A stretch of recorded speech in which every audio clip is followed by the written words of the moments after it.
Hello students, myself is Parminder Singh from Prab Kirpa classes.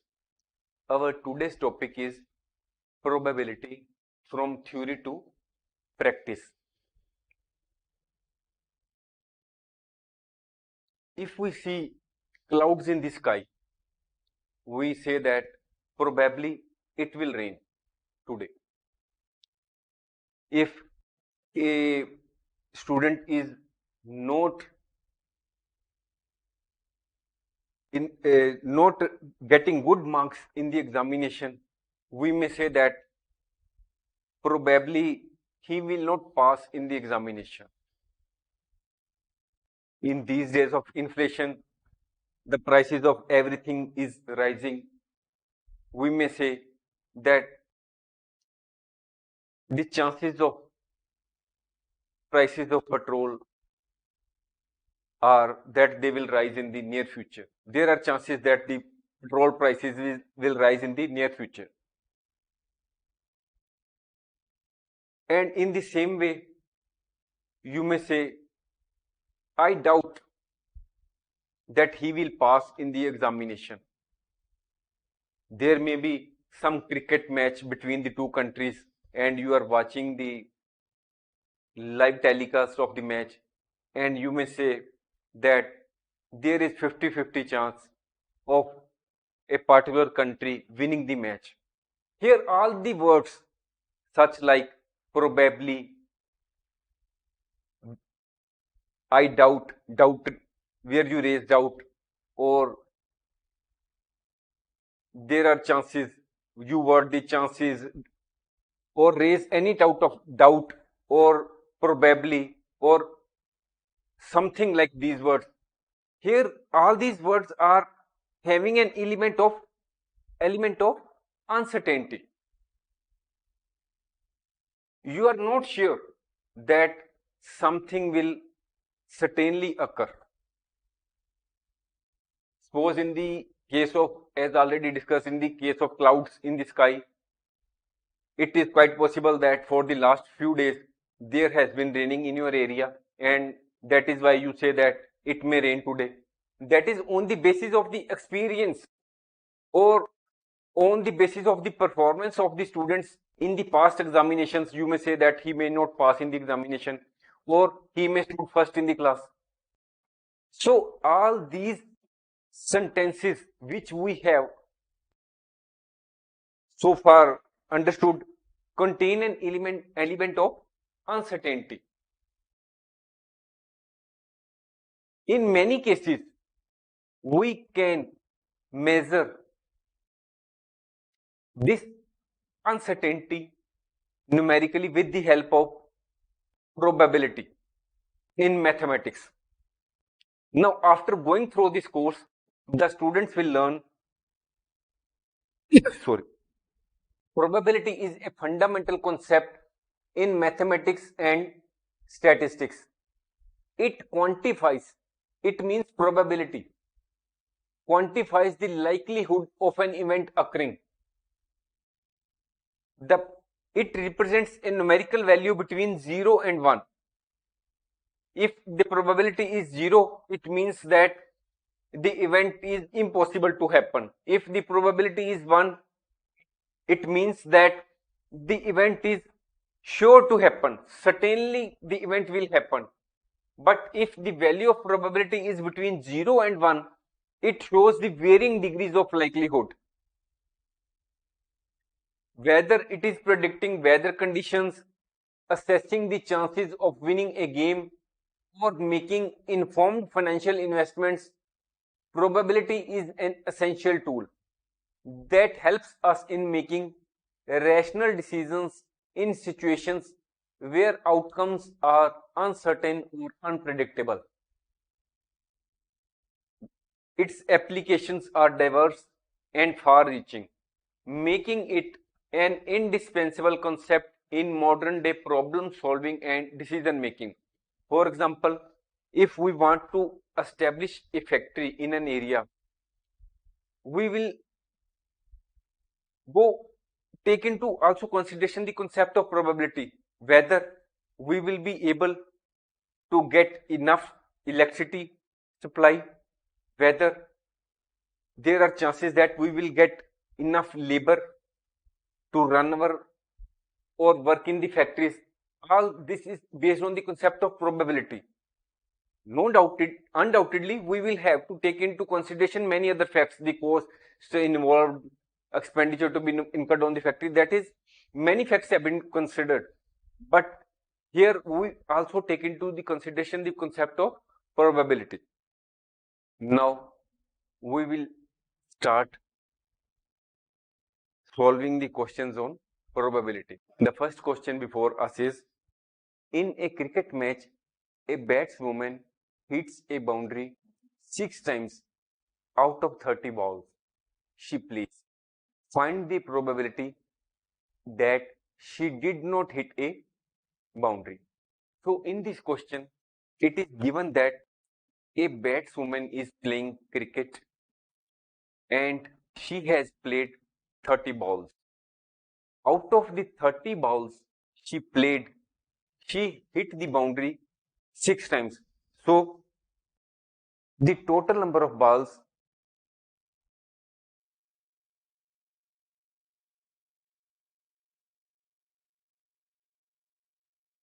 played is equal to 30. Now it is also given in this question that she hit boundary 6 times. So we will write number of times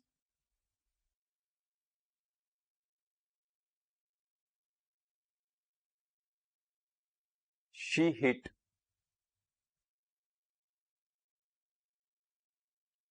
boundary. It is given 6.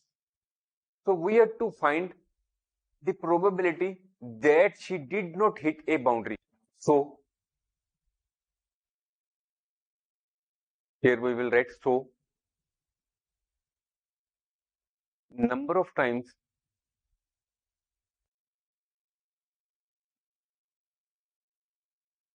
she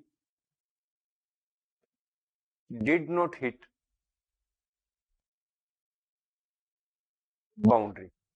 It is 30 minus 6 because 30 are the total number of balls she played, and out of the 30 she has hit the boundary in 6 times.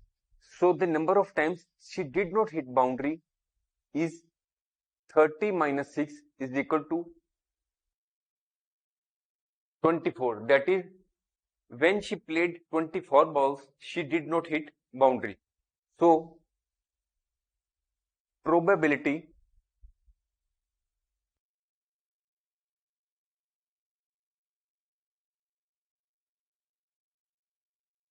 she did not hit a boundary is equal to, it is equal to number of times she did not hit the boundary divided by total number of balls played.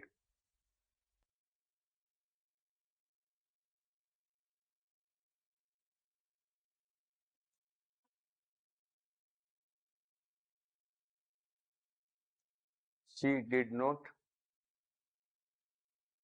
hit boundary divided by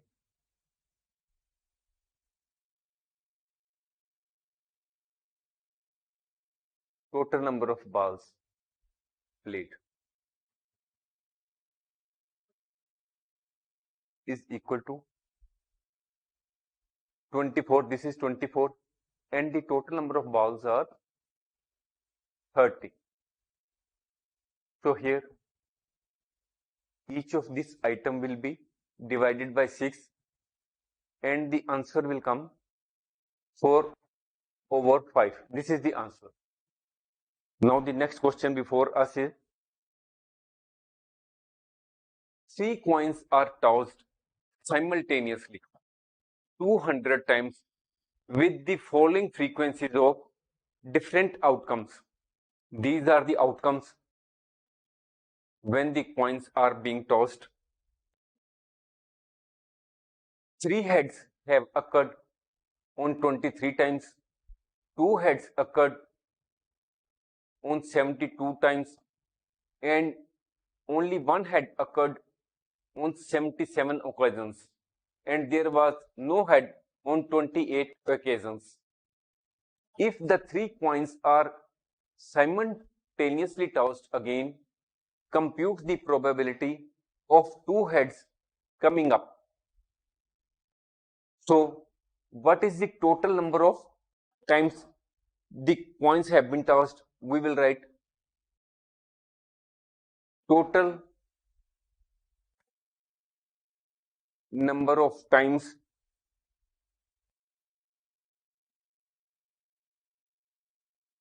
the coins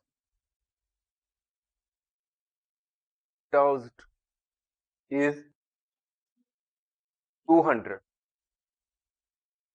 So, we have to find out the probability of 2 heads coming up. So, we find from the question that on 72 occasions there have been 2 heads. So, number of times 2 heads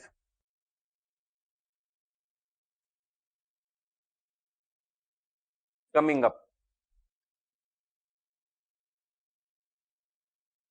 72, that is out of 200 times the coins were tossed, we found that on 72 times there were 2 heads. So, now we have to find the probability. So,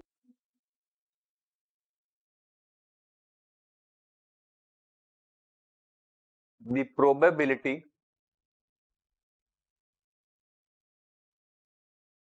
of 2 heads coming up is equal to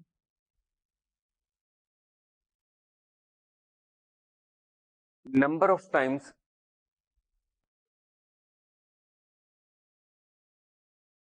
2 heads come up, that is the number of times the 2 heads were found, it is to be divided by the total number of tosses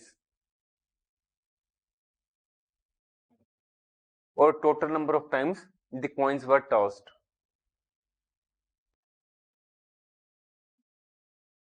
Number of times the heads, 2 heads were come up, these are 72, these are to be divided by 200. If we divide it by 2, it comes 36 over 100. If we again divide it by 2, it comes 18 over 50. If we again divide it by 2, it comes 9 by 25. Now, this is the answer, 9 over 25. This is the probability of 2 heads coming up when the 3 coins are tossed simultaneously. Now, the question before us is,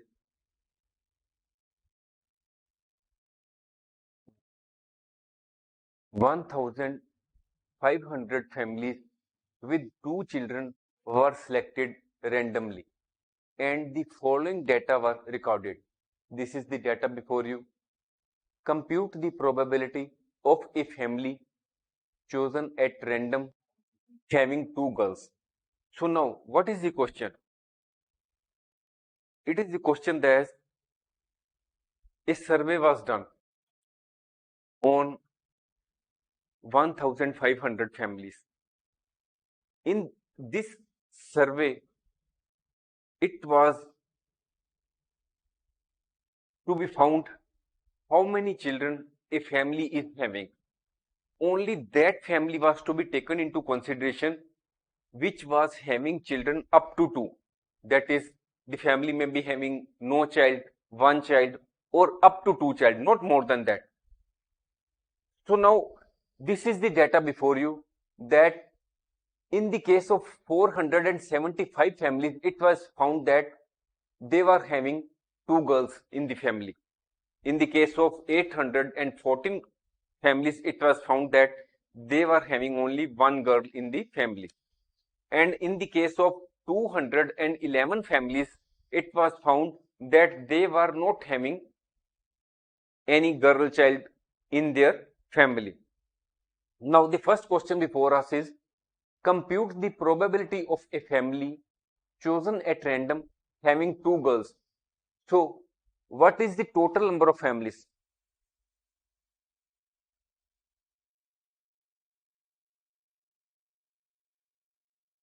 Total number of families are given 1500.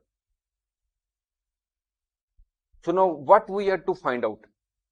We have to find out number of probability of family having two girls. In this question, it is given that number of families having two girls is equal to 475. So we will write number of families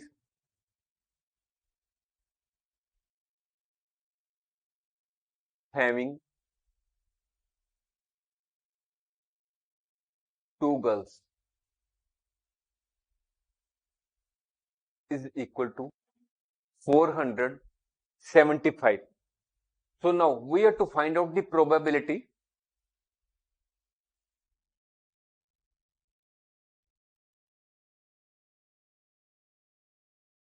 of a family having two girls.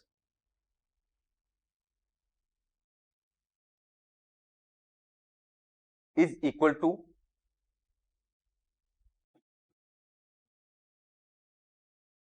number of families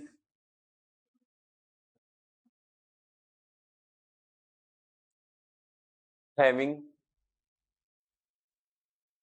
two girls divided by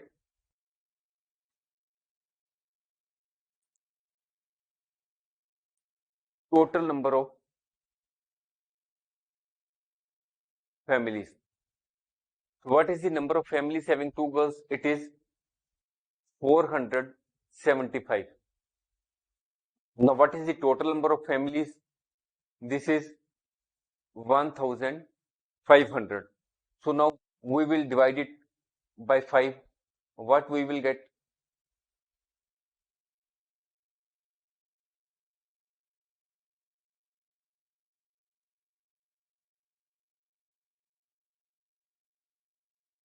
95 over 300. We will again divide it by 5. We will get 19 over 60. So this is the probability. This is the answer of 3.1. Now the second question is, here we have to find the probability of a family having one girl. So again,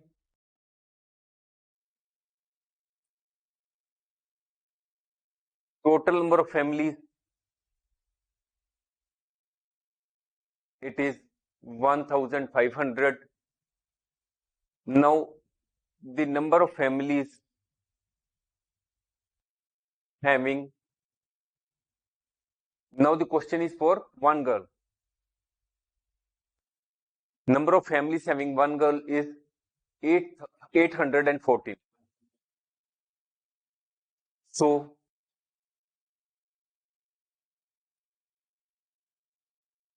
probability of a family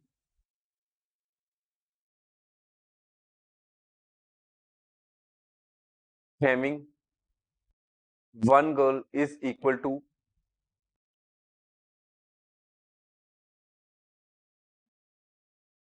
number of families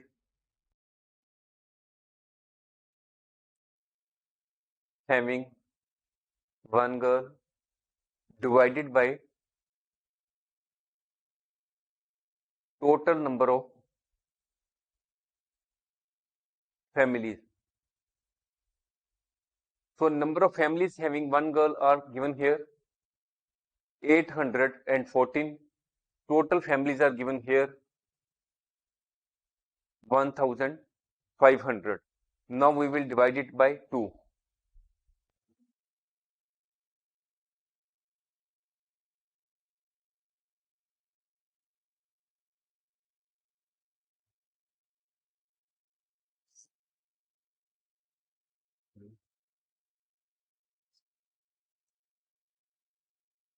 407 divided by 750. This is the probability of a family having one girl. Now this is the third part of this question, and in this question we are to find the probability of a family having no girl. The same thing will write again.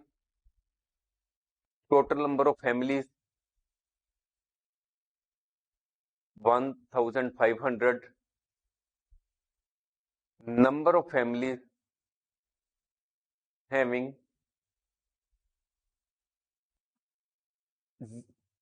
0, or we can write no girl. It is 211. So we have to find the probability of a family having no girl is equal to number of families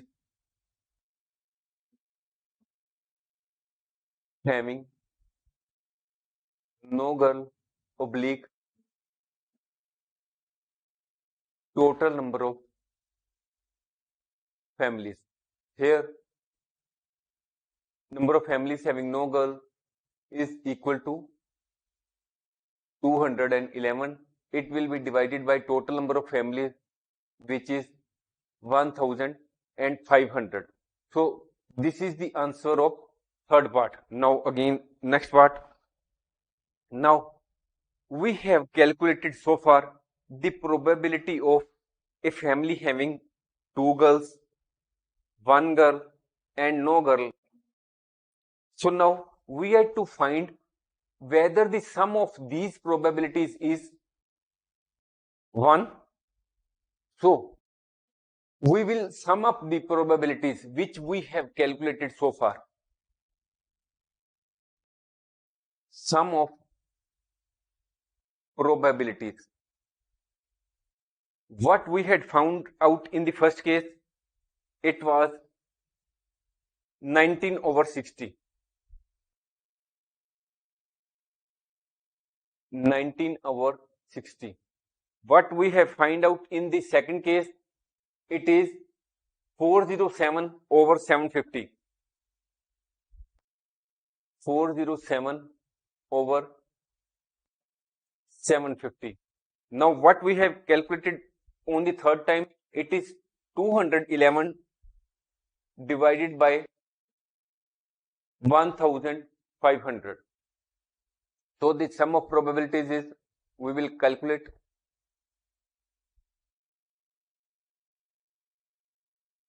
when 1500 is divided by 60, it comes 25.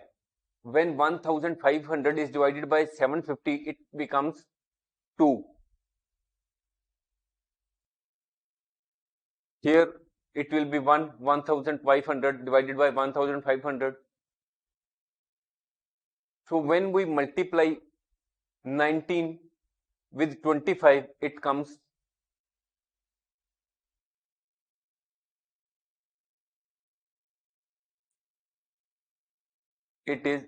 475 plus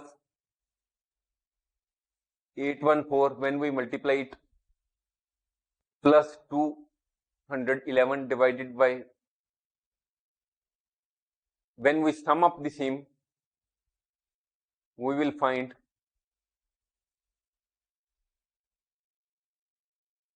9, 10, 5, 13, 5, 1500 divided by 1500. So the sum of probabilities is 1. we are given, we were to find out the sum of probabilities is 1. Yes, the answer is the sum of probabilities is 1. So we have been able to find out the probability of a family having 2 girls, 1 girl, no girl, and also whether the sum of probabilities is 1. Yes, the sum of probabilities of it has been found as 1. Now the question before us is, in a particular section of class 9, 40 students were asked about the months of their birth, and the following graph was prepared for the data so obtained. Find the probability of a student of the class was born in August. So here it is given that 40 students are studying in a class, and the teacher has asked them about their date of month in which they were born. So accordingly, a graph has been prepared which is before you. You will find from the graph that some children or some students were born in Jan, some in Feb, some in March, and we are to calculate the probability that a student of the class was born in August. So from this graph, you can find that the number of students whose date of birth falls in August are 6, because you can find that this is 6. This is corresponds to the graph. So the total number of students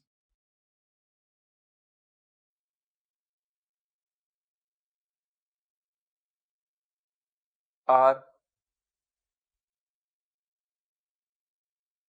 40. So the number of students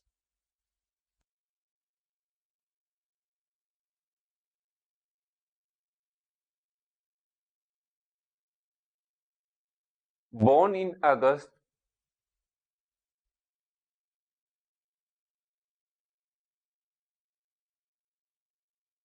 are, we have find out from the graph that the number is 6. Now what we are to calculate? We are to calculate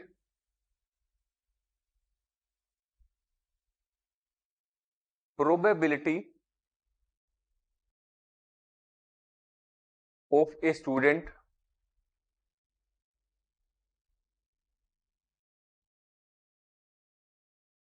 having born in August. It will be equal to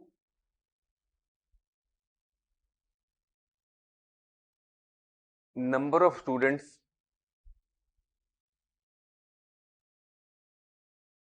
born in this particular month divided by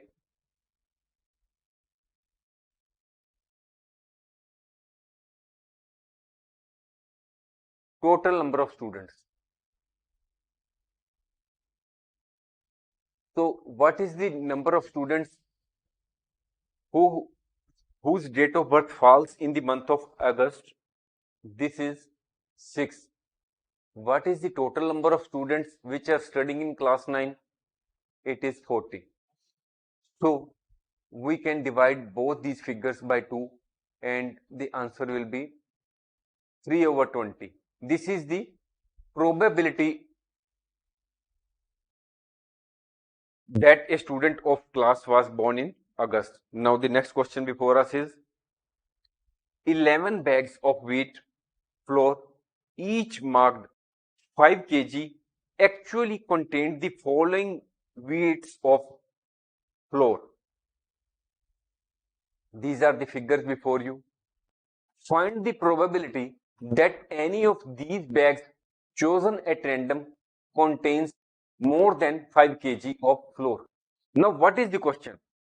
This is the question that there are 11 bags of wheat flour. It is specified or marked on the bags that each bag would contain the wheat flour is equal to 5 kg. But when they have been weighed, it has been found that it may contain wheat flour equal to 5 kg, less than 5 kg, or more than 5 kg. Here it will be found that it is containing less than 5, it is more than 5 kg. Here it is equal to 5 kg, it is less than 5 kg. So now what we are to find? We are to find the probability that any of these bags chosen at random contains more than 5 kg. So first of all, we will write total number of bags.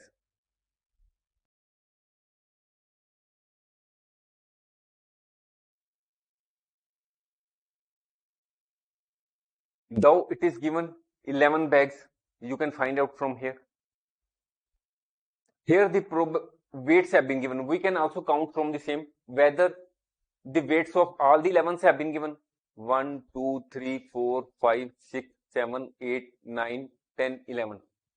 The weights of all the 11 bags have been given. So the total number of bags are 11. So now we have to calculate the probability of bags which have more than 5 kg. So how many bags have more than 5 kg? 1, 2, 3, 4, 5, 6, 7. We will not calculate which are equal to 5. We have calculated 1, 2, 3, 4, 5, 6, 7. So we have calculated that number of bags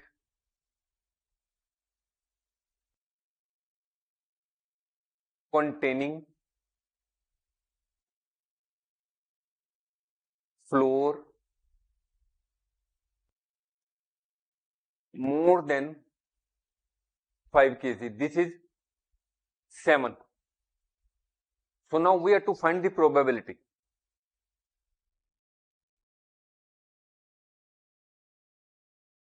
Probability of bag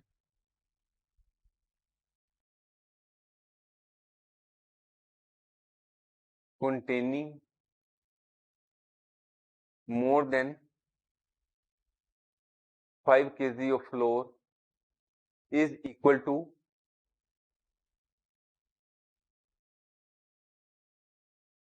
number of bags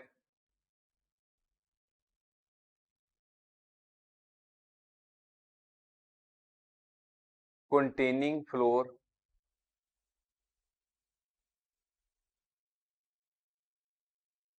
more than 5 kg. We will divide it by total number of bags.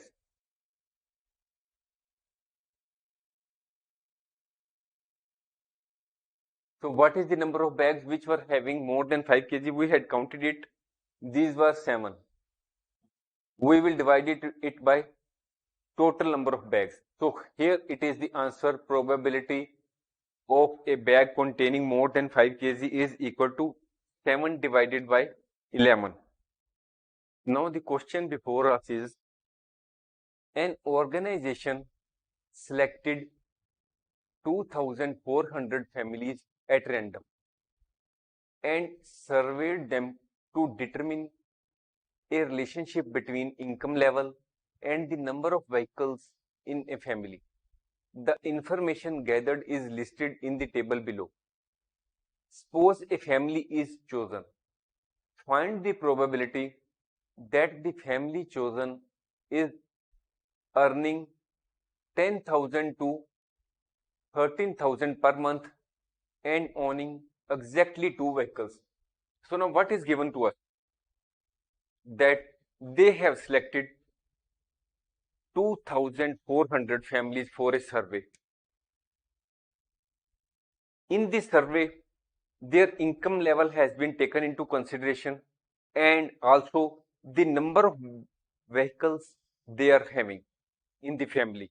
They may be having no vehicle, 1 vehicle, 2 vehicle, more than that. And the income has also been grouped into various rows, that is less than 7,000, 7,000 to 10,000, 10,000 to 13,000 and so on.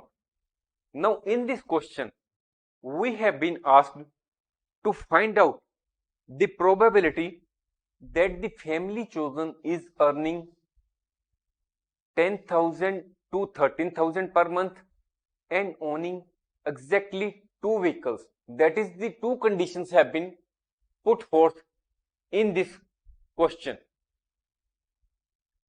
That is, one is family income, monthly income, and the other is two vehicles. So we will find the number of families which are earning 10,000 to 13,000 and also having two vehicles. This is the two vehicles. So here it is the 29. 29 families which are having income between 10,000 to 13,000 are having two vehicles, and the number of families are 29. So here we will write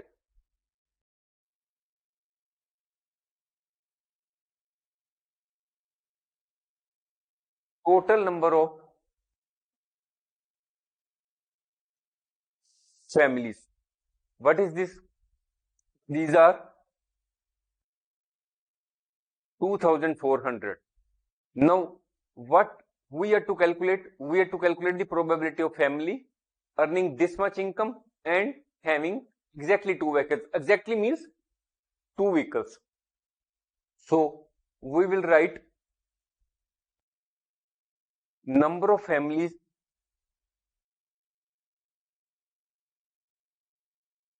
having income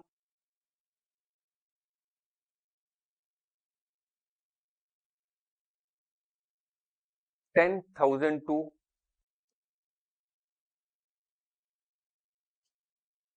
$13,000 per month and owning exactly two vehicles. These are 29. So now we have to find the probability.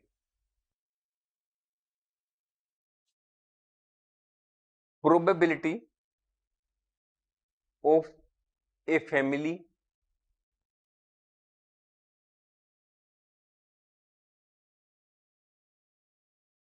earning 10,000 to 13,000 and owning two vehicles. We have to find this. So now here we will write the number of families having income 10,000 to 13,000 and having two vehicles divided by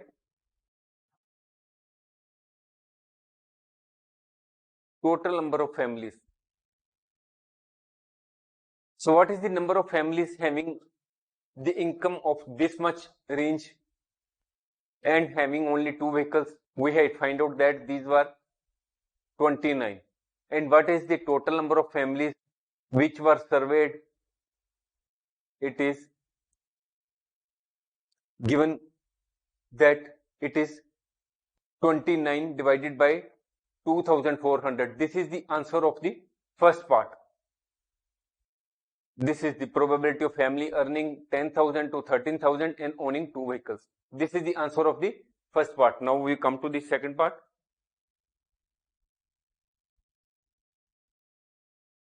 Now here, this is the same question above. Now suppose a family is chosen, find the probability that the family chosen is owning not more than one vehicle.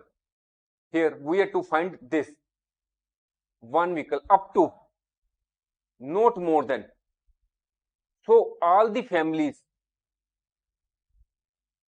which may be having no vehicle or one vehicle will have to be taken into consideration, not more than. So here again, total number of families, these are 2400. So the number of families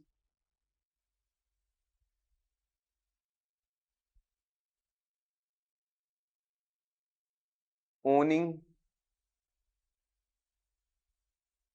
not more than one vehicle is equal to, so here all the families which are here up to one, having all the families which are having no vehicle or up to one vehicle, that is one vehicle, are to be taken into consideration. We will here calculate the total. 0 plus, here it will be counted from here because this is the number of vehicles. 0 not 0, we will count from 10. Here it will be 10. Then 160, 0. Because here the criteria of income is not given. In the first question, the criteria of 10,000 to 13,000 plus vehicles was given. But here only the criteria of vehicles has been given. No families owning not more than one vehicle. So we will count all these entries. 10 plus 160 plus 0 plus 305 plus 1 plus 535 plus 2 plus 469 plus 1 plus 579. So we will do this exercise of totaling 10, 160,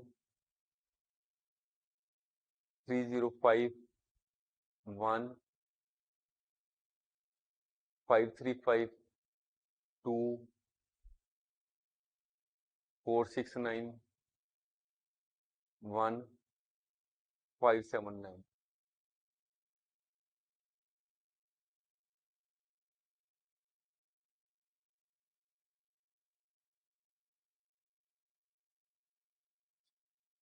Four, 16, 13, 13, 6, 19, 26, 2, 2, 3, 3, 3, 6, 6, 4, 11, 11, 4, 15, 15, 5, 20, 2060. These is the number of families owning not more than one vehicle. Now we are to find the probability.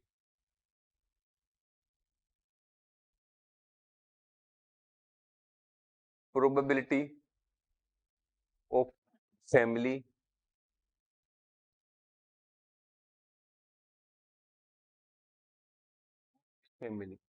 not owning not more than, owning not more than one vehicle is equal to number of families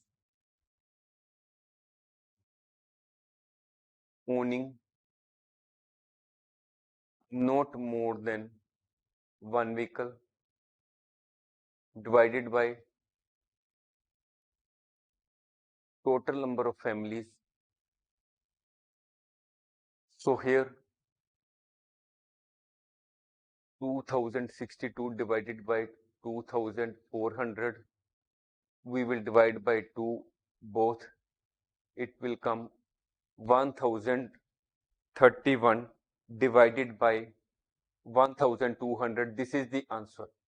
Now we come to the next question.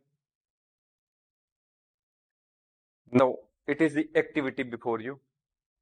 Note the frequency of two-wheelers, three-wheelers and four-wheelers going past during a time interval in front of your school gate. Find the probability that any vehicle out of the total vehicles you have observed is a two-wheeler. So now what is the question?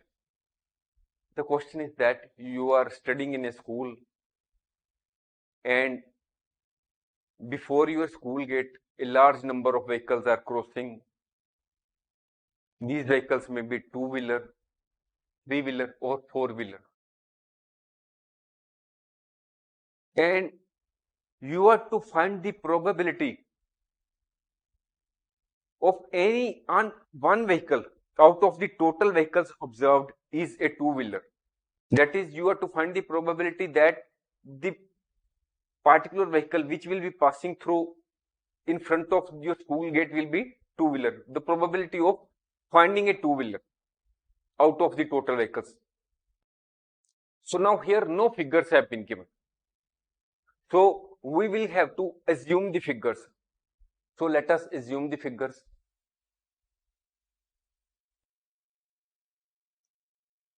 Type of vehicle.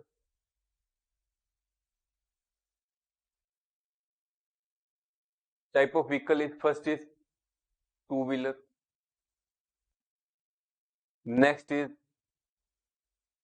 three-wheeler. And the next is four-wheeler.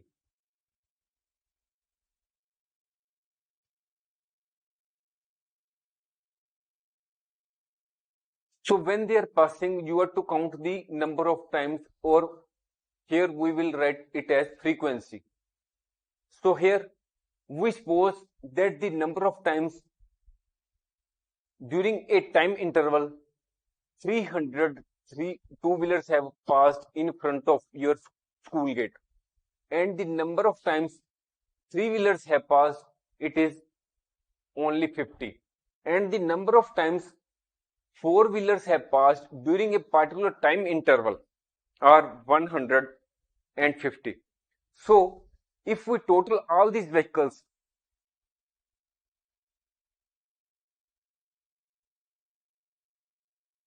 total number of vehicles are 300 plus 50 plus 150, and it will become as 500. That is the total number of vehicles which pass in front of your school gate are 500, which pass in a particular time interval. So we have to find the number of times two-wheeler pass. So the number of two-wheelers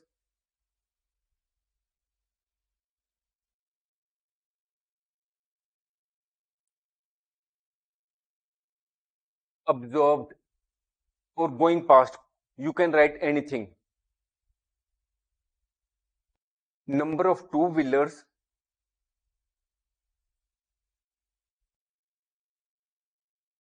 passing in front of your school gate is equal to, here it is given 300. So we have to find the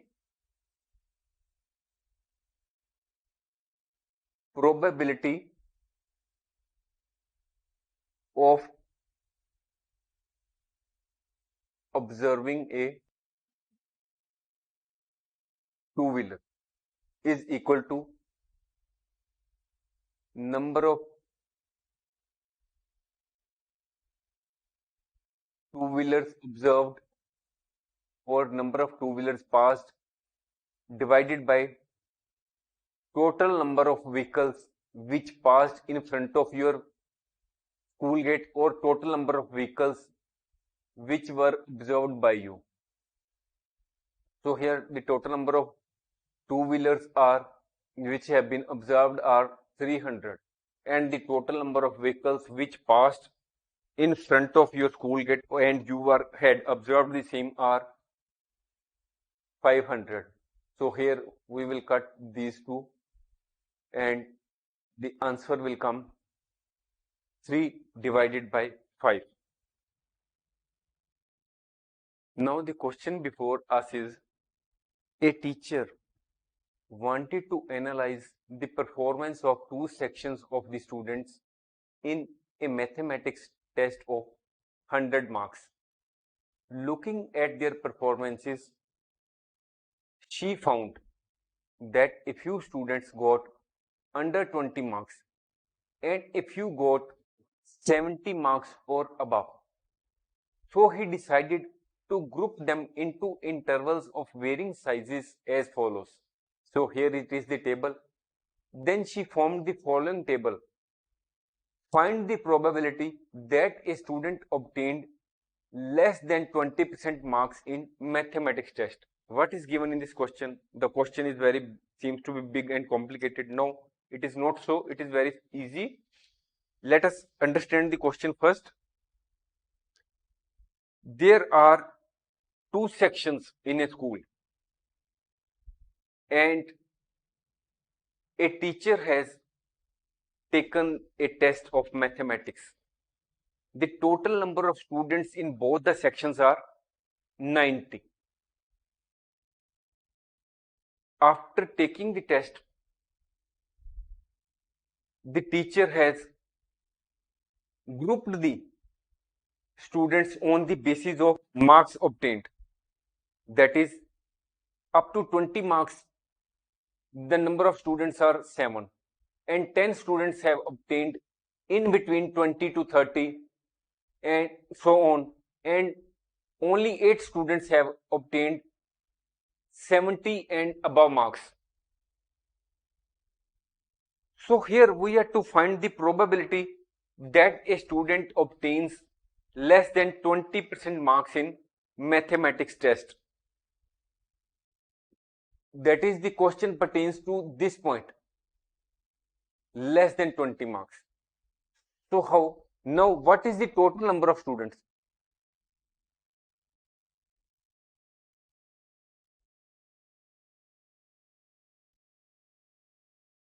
Total number of students are, this is not given in the question, this is given here in the table. Here, total number of students 90. What we have to find? Students with less than 20% marks. So the number of students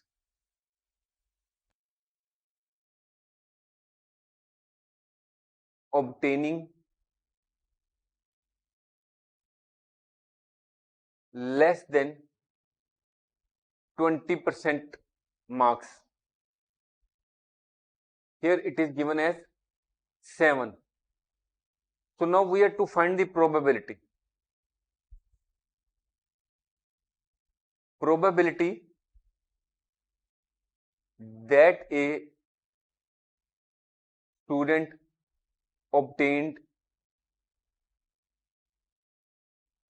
less than 20% marks is equal to number of students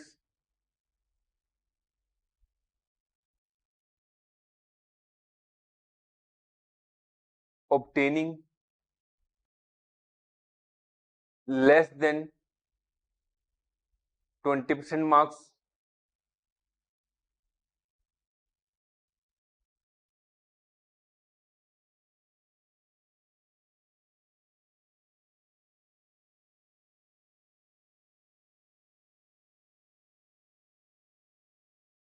divided by total number of students. As here it is given that the students obtained less than 20% marks. Here these are given marks, though it is not given how many marks were the total for which the questions were put. It is assumed that the total number of marks in the mathematics test were 100, and out of that, because here it is written that 70 and above, it is presumed that 70 and above means 70 up to 100. So the number of students obtaining less than 20% marks are 7 divided by 90.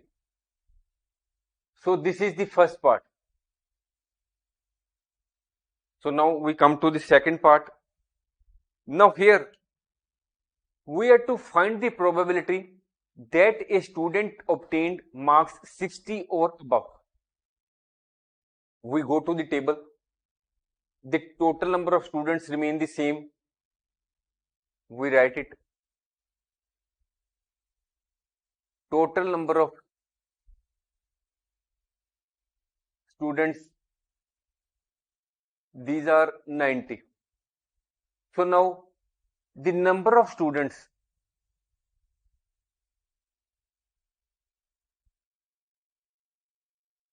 obtaining marks 60 or above, this is written in the question, 60 or above. So what is the number of students who have obtained more than 60 or above? Here it is 60, and more than 60 means up to the given.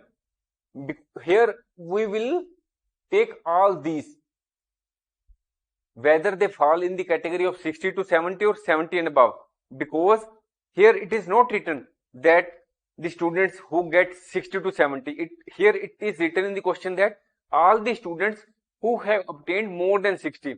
So all the students which have obtained 60 to 70 or 70 and above will have to be taken into consideration. So here the number of students will be 15 plus 8.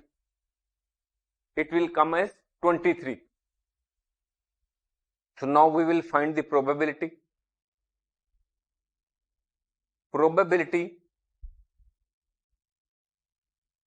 that a student obtained marks 60 or above is equal to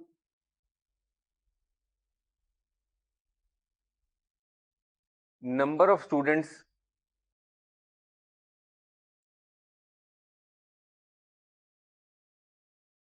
obtaining marks 60 or above divided by total number of students.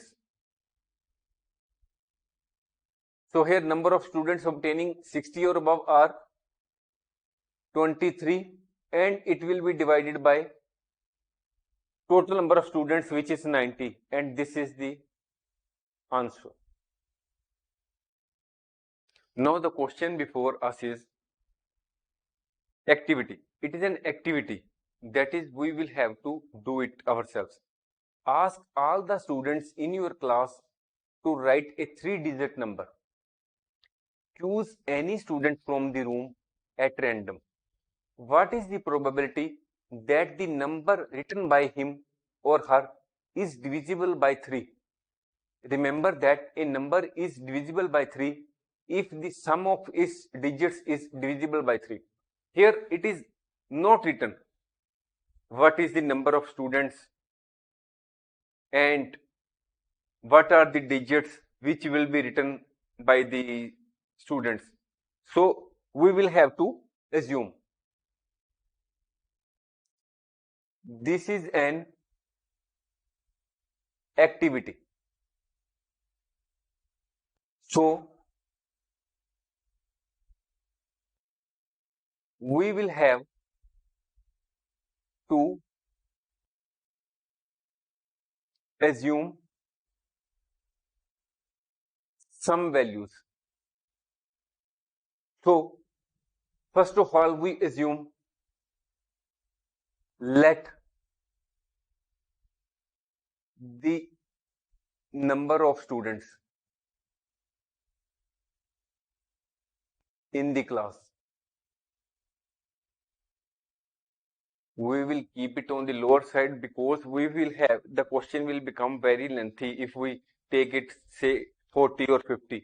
We will keep this number on the conservative side. We assume that the number of students in the class are 12. When you will solve the question, you will understand why we have kept it on the lower side.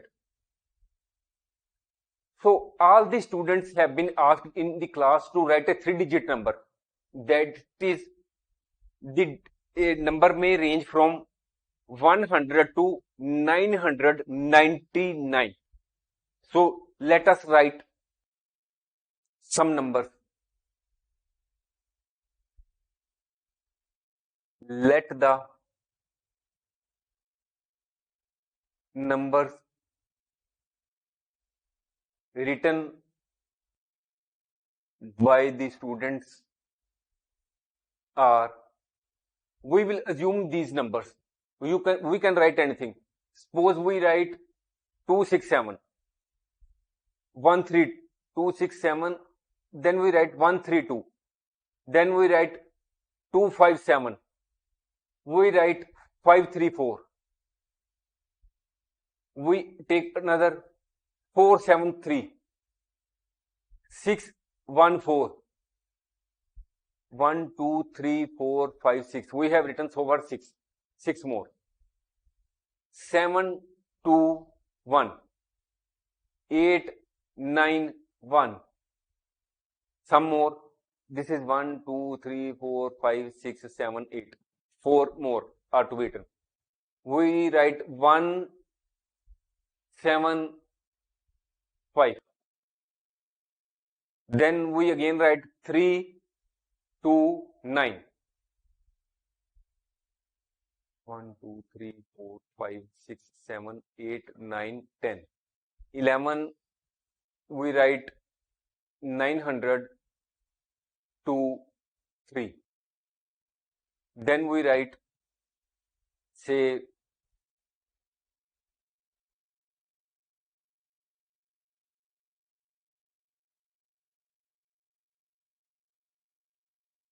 the 12th is, say, 6 to 6. So the numbers we have supposed are these, which we have assumed randomly. So we have to find the probability that if we ask any one student to write 3-digit number and that number will be divisible by 3. So now the number of students are 12. The number of which have been written by have been given are. So now we also, it has been given in the question that the number, it is given, number is divisible by 3 if the sum of its digits is divisible by 3. It is given. What it means? That if we do the total of these 3 and it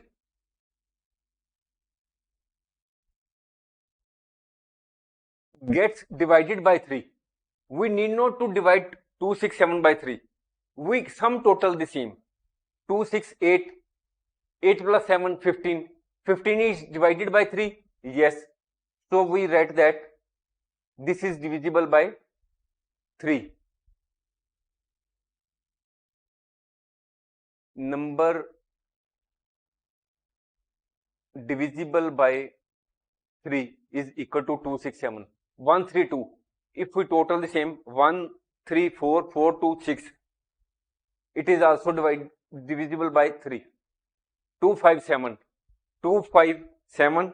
7 plus 7, 14. 14 is not divisible by 3. We remove it. 534. 5 plus 3, 8. 8 plus 4, 12. It is divided by 3. Divisible by 3. Okay, we write it. 473.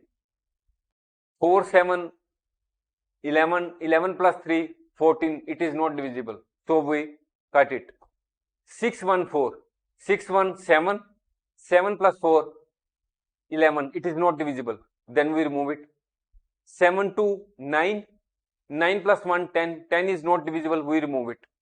8 9 1. 8 9 17, 17 plus 1, 18. 18 is divisible. So we write it here. So 175, 178, 85, 8 plus 5, 13. It is not divisible. We remove it. 329, 3 plus 2, 5, 5 plus 9, 14. It is not divisible by 3. 923, 9 plus 2, 11, 11 plus 3, 14. It is also again not. 626, 6 plus 2, 8, 8 plus 6. It is again 14. It is also not divisible. So the numbers which are divisible by 3 are this. That is, these are 4 numbers which have been found to be divisible by 4. So now probability we have to find. Probability that the number is divisible by 3 is equal to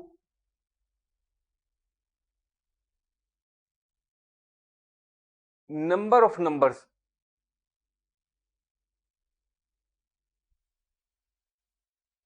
divisible by 3. Number of numbers means how many times this is the 1, this is 2, this is 3, this is 4. 4 times that these are the 4 numbers which are divisible by 3. So what is the total number?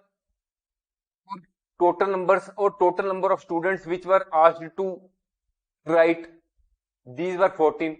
Number of numbers means we are not to write these numbers. We have to count how many times we have found the numbers which are divisible by 3. We have found that 4 numbers are divisible by 3. So it is 4. Total numbers are 14. That is 14. 12 students were asked to write the numbers. So the numbers written by are also 12. So 4 over 12, it is 1 over 3, and this is the answer before you. That is, in all, you had simply assumed the number of students, then you had assumed the 12 numbers which were written by these 12 students, and then you found out from these 12 numbers what are those numbers which are divisible by which when totaled, each individual item has to be totaled, and if it is divisible by 3, we have to take into consideration that item, and that item plus other items which are divisible by 3 have to be counted, and the same have to be divided by the total number of students or total number of 3 numbers which were written. So we have been able to solve this activity. We hope you might have understood the same. Hello students, myself is Parminder Singh from Prab Kirpa classes. Our today's topic is probability part 2. After going through this course, the students will understand that probability is a fundamental concept in mathematics and statistics. Probability means the likelihood of an event occurring or the possibility of an outcome to occur. Probability is expressed as a number between 0 and 1. If the probability of an event is 0, it means that the event is impossible to occur. If the probability of an event is 1, it means that the event is sure to happen. And if the probability lies between 0 and 1, it reflects the degree of likelihood of the occurring of an event. Probability axiom, which is shown here, means that the probability cannot be less than 0 and cannot be more than 1. Probability is may be equal to 0 or may be equal to 1, or the range of probability may be from 0 to 1, both points inclusive. The students will also understand that the sum of two complementary events is equal to 1, that is the probability of occurrence of an event, and the probability of not occurrence of the event is equal to 1. The formula for calculation of probability of an event is equal to number of favorable outcomes divided by total number of possible outcomes, whether it is predicting weather conditions, assessing the chances of winning a game, or making informed decisions. Probability is an essential tool that helps us in making rational decisions in situations where outcomes are uncertain or unpredictable. Now the question before us is, a bag contains lemon flavored candies only. Melanie takes out one candy without looking into the bag. What is the probability that she takes out an orange flavored candy? Before proceeding further, we will understand this question with the help of an example. Suppose there are 4 pieces before us which are of black color. We put these 4 pieces in a jar. Now, what is the chance that if I pick any of these objects, it will be of red color? The chances are 0. Probability of getting a red color object is 0, because we are having only black color objects. So the probability of getting red colored objects is 0, because every time we take out an object, it will be of black color. So the probability of getting black colored object is 1, whereas the probability of getting red colored object is 0.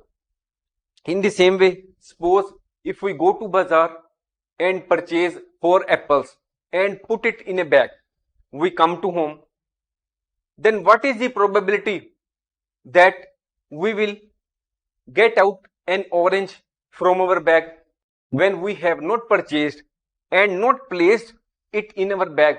The probability of getting an orange is 0, because all the fruits which have been purchased are only apples. There are only 4 apples, and every time we pick some fruit from our bag, the same will be apple only. So the probability of getting apple is 1 and the probability of getting an orange is 0, because we have not placed any orange in our bag. In the same way, you will observe that Melanie is having only lemon flavored candies in his bag. So every time she will put her hands into the bag to pick out a candy, it will be lemon candy only. And as she has not placed any orange flavored candy in his bag, so the probability of getting an orange candy is 0. Now how to write it? How to write our answer? We will give here. Now here we will suppose, let number of candies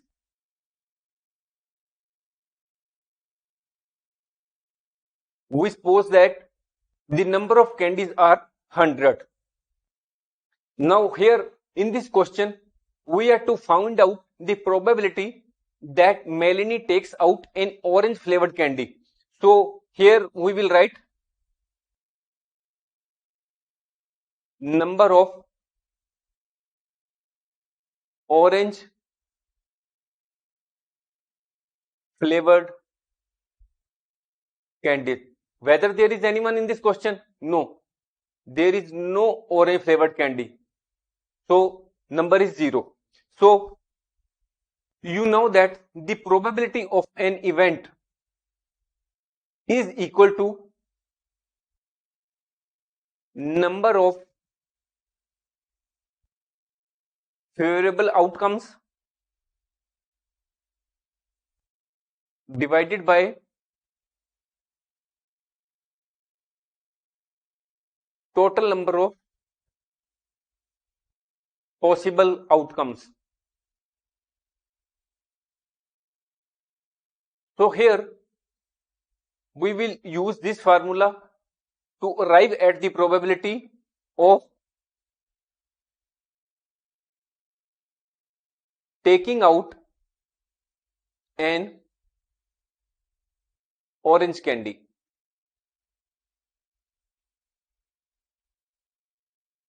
So here we will write number of orange flavored candies divided by total number of candies. We can also say that this is the number of favorable outcomes, and this is the total number of possible outcomes.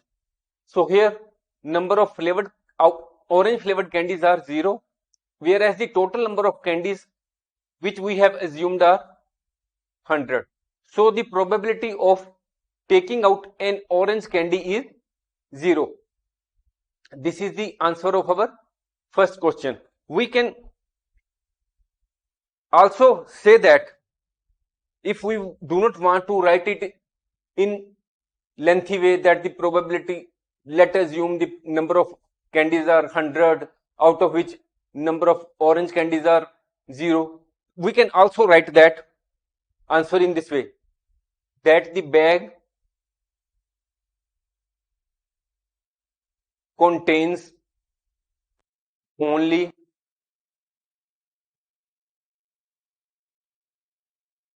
lemon flavored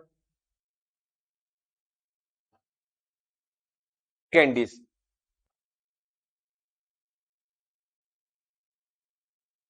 There are no orange flavored candies in the bag. So Melanie will take out an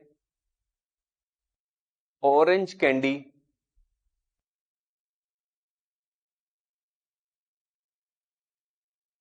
from the bag is an impossible event,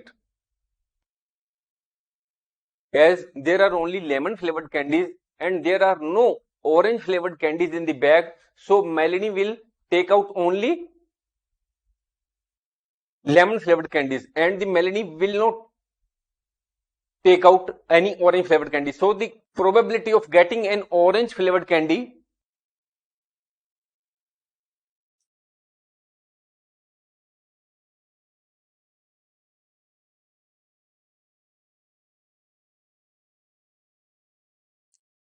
is 0.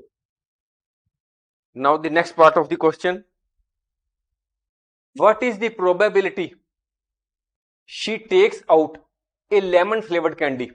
We had assumed that let the total number of candies, we had assumed that these are 100. Out of this, number of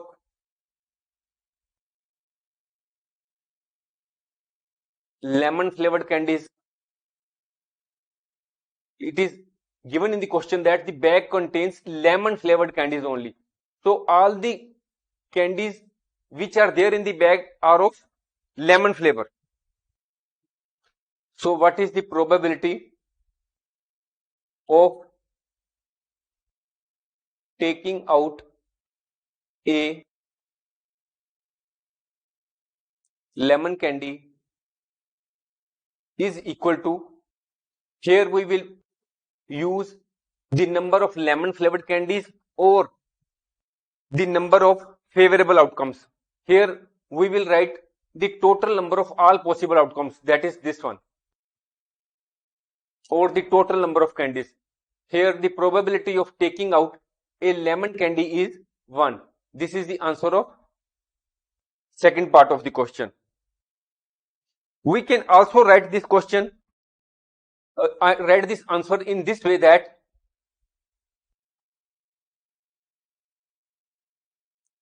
bag contains only lemon flavored candies.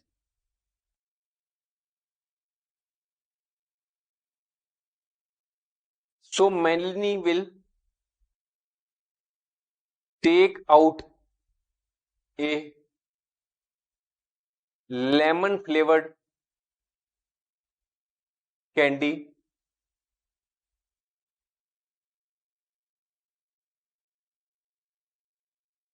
from the bag is a sure event,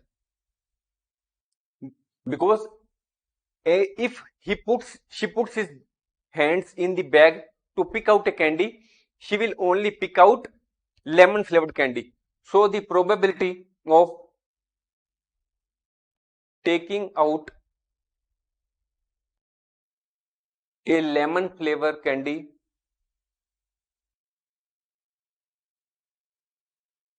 is 1.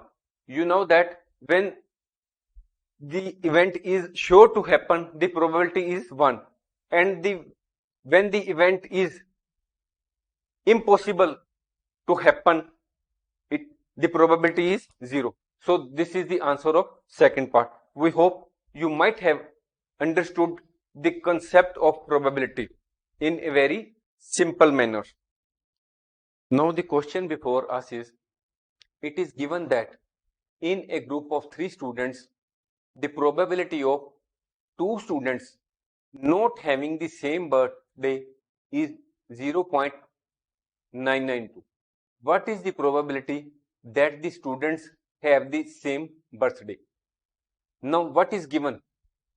We will write it. Probability of 2 students not having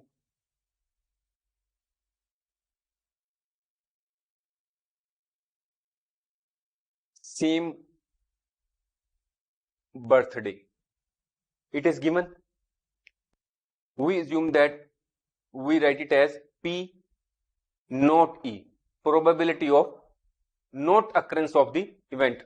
It is 0.992. Now what we are to find out? We are to find out probability of 2 students having the same birthday. We are to calculate this. P, probability of the occurrence of the event. We are to find out this. This is question mark. Now here we use the basic formula of probability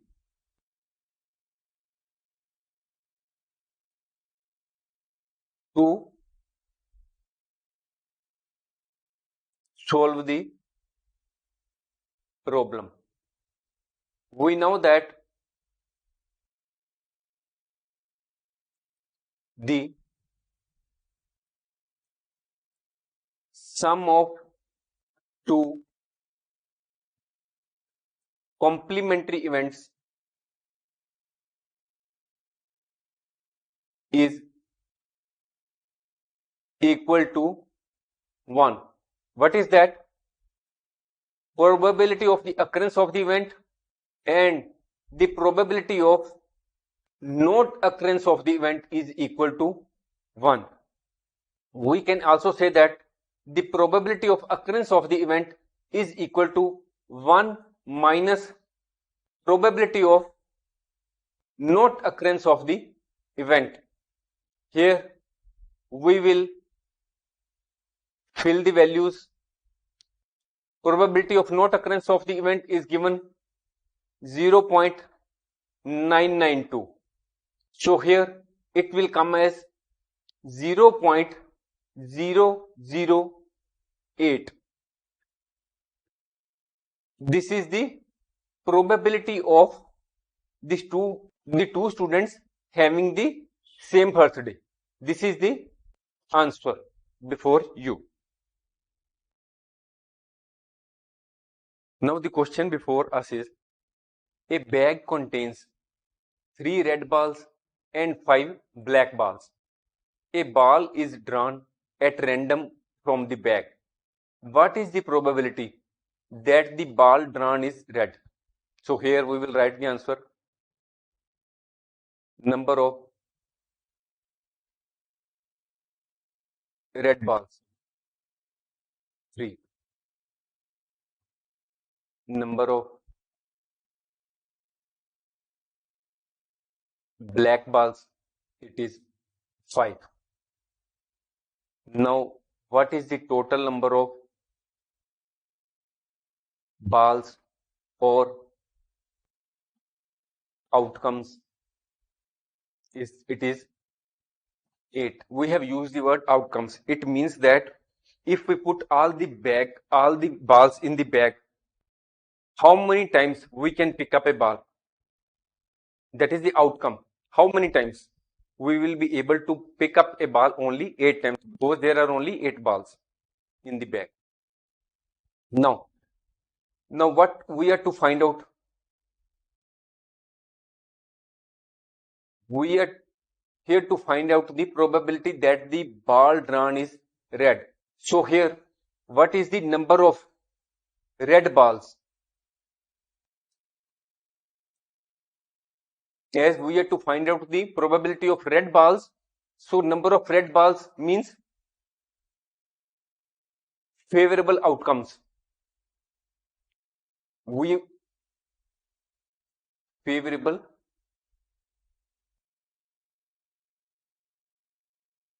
outcomes is equal to 3.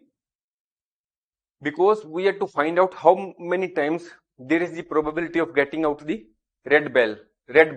That is the favorable outcome should be red balls. So here we have written number of red balls oblique favorable outcomes. So what is the probability of getting a red ball is equal to P E is equal to, what is the formula for calculation of probability of an event is number of favorable outcomes divided by total number of possible outcomes. Here on the upper side we will write the number of red balls, which are 3. The total number of possible outcomes means the total number of balls which are there in the bag, it is 8. So the probability of getting a red ball is 3/8. This is the answer. Now the next part. What is the probability that the ball drawn is not red? So here we will calculate the probability of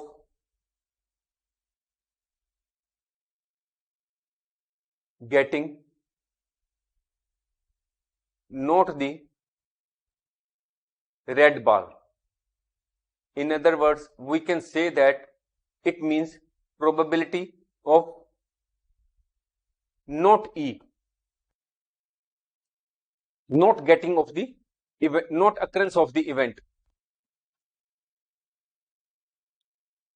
Here we will use it. Here we have to find out the same. So we know that the sum of two complementary events is equal to 1. That is, in other words, we can say that probability of occurrence of the event and the probability of not occurrence of the event is equal to 1. Here we have to find out probability of not occurrence of the event, that is the probability of not getting the red ball. Here 1 minus probability of occurrence of the event. In the previous answer we had found out that the probability of occurrence of the event is 3/8. So here it will come as 5/8. So this is the answer to second part of the question not read. So now we can also solve this question in another way. How? Here we will write that total number of balls oblique outcomes is equal to 8. Now the number of black balls which are there, these are 5. So now we have to find out the probability of not getting red ball. It means that if we are saying that we will not get red ball, it in other words we means that we are talking about the probability of getting the black ball.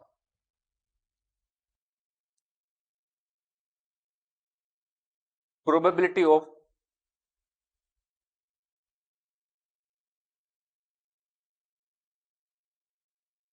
getting a black ball.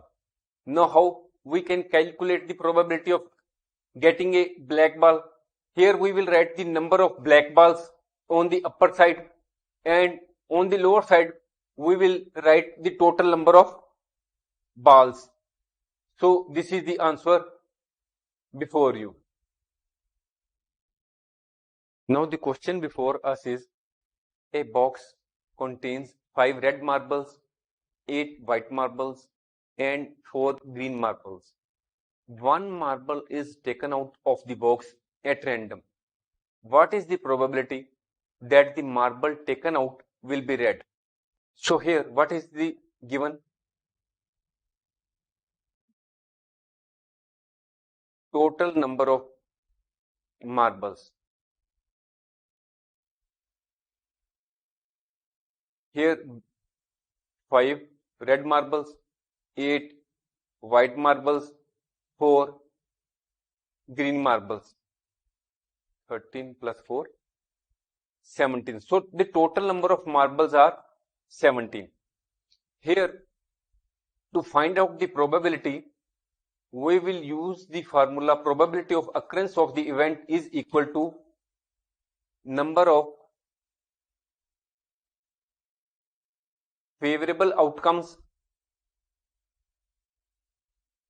divided by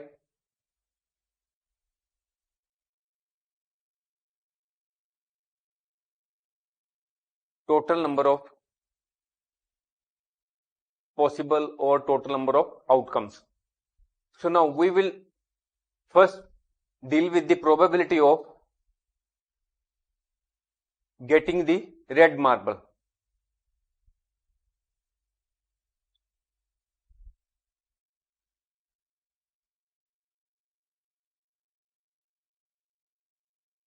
It will be equal to the number of favorable outcomes. Number of favorable outcomes means the number of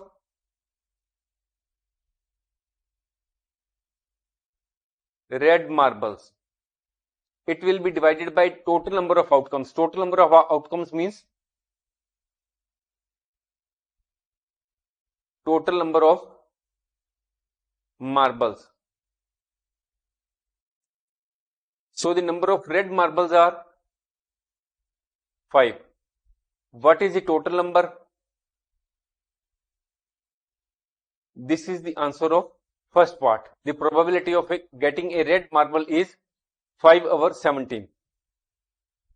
So the next part of the question is the probability of getting a white marble. Number of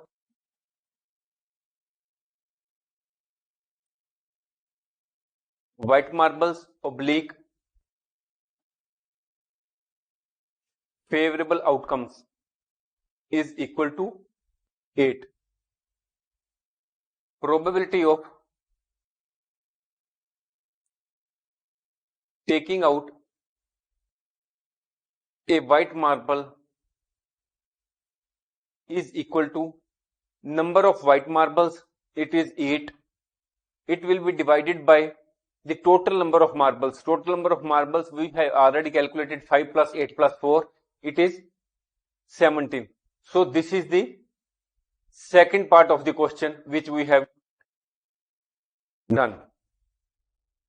So now we have to solve the third part, that the probability that the marble taken out will be not green. In other words, we can say that the probability we have to count pertains to that the marble taken out will be either red or either white, but it will not be green. So the probability of marble taken out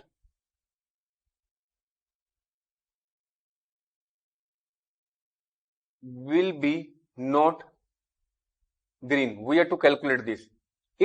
In other words, we have to calculate the probability of getting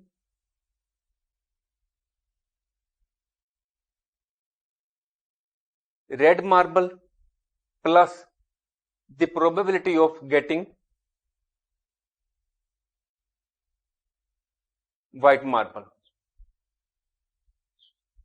We have to sum up the both, probability of getting red marble or probability of getting white marble. We have already calculated the probability of getting red marble is 5/17 and the probability of getting white marble is 8/17. So this will come out as 13/17. This is the answer, because we want that now we pick up the marble and it should not be green, because we have only 3 types of marbles: green, white and red.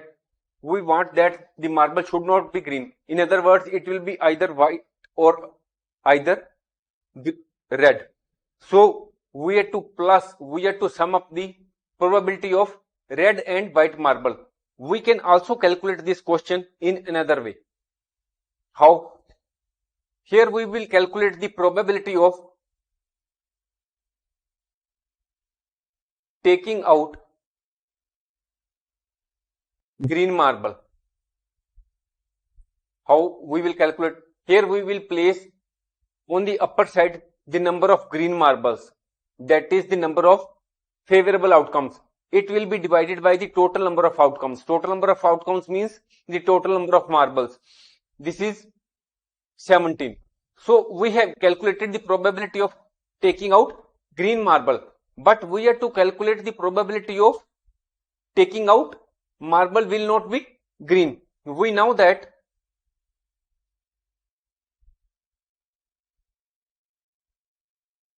the sum of two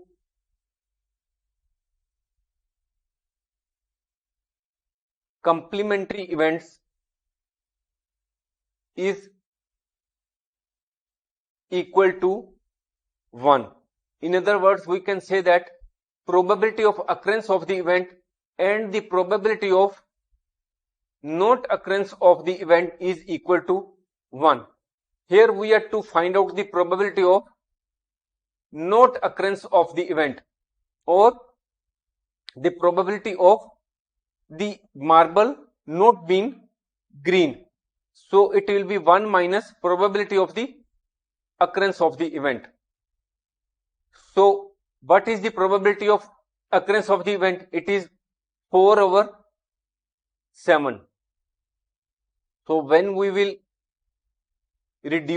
subtract 4 over 17 from 1, it will be 13 over 17. This is the answer before you. You can take out any of the methods. Either you can sum up the probability of red and white marbles to calculate the probability of not getting green, or you can calculate the probability of getting green, and from after that we can reduce it from subtract it from 1 and you will find the answer.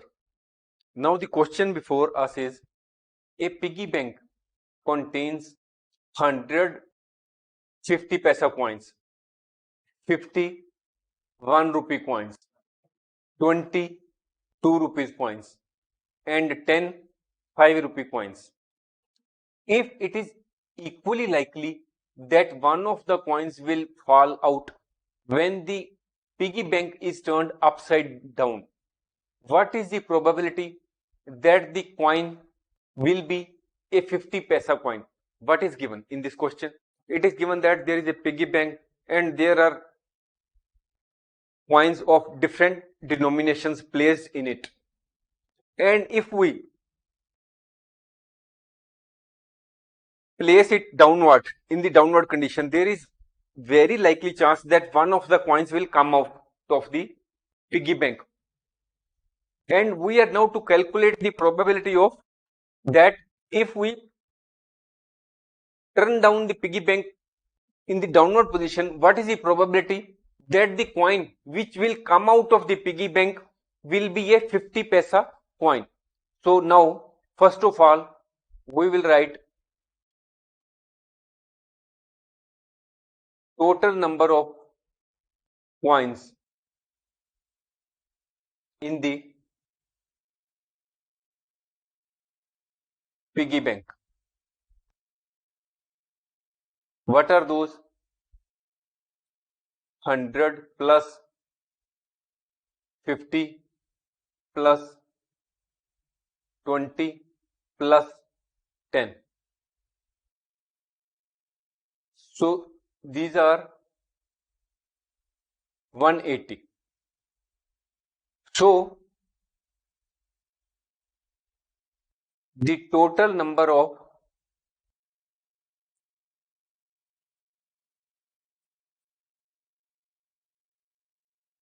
possible outcomes is 180. That is, if one coin comes out of the piggy bank once, then there will be 180 times that the coins will come out of the same when the piggy bank is placed in the downward position.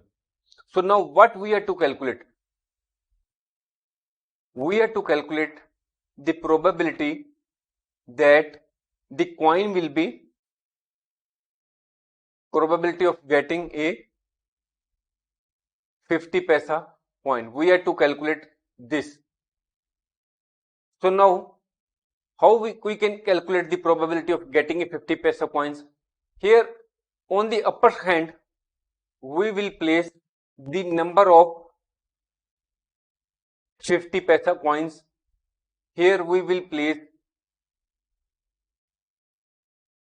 total number of coins.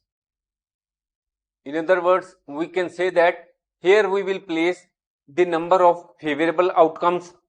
Favorable outcomes means we are to calculate the probability of 50 paisa coins. So here we will place the number of 50 paisa coins, and on the lower side we will write the total number of possible outcomes. So here, what is the number of 50 paisa coins?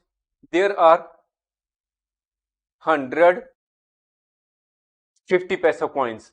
So what is the total number of coins or the total number of possible outcomes? This is 180. 0 cut 0. It comes 10 over 18. We can also divide both the sides by 5. 2. Here it will become 5 over 9. So we have been able to calculate the probability of getting a 50 paisa coin. This is the answer of the first part. Now the second part.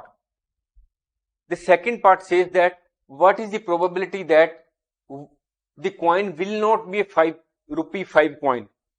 In other words, we want that when the piggy bank is turned downside, it should not be the 5 coin, but it can be any other coin, that is the 50 paisa coin, 1 rupee coin, or rupee 2 coin. So here we will calculate the total number of coins other than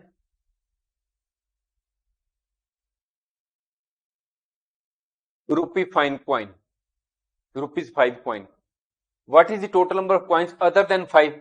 Other than 5 are 100 50 paisa coins, 50 1 rupee coin, and 20 2 rupee coin. So all the coins other than rupee 5 are 170. So the probability of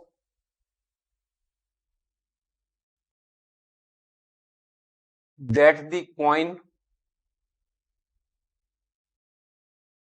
will not be rupee 5 coin is equal to, rupee is also written as this symbol. So here we will write the number of all other coins except 5, or we will write it as number of favorable outcomes divided by total number of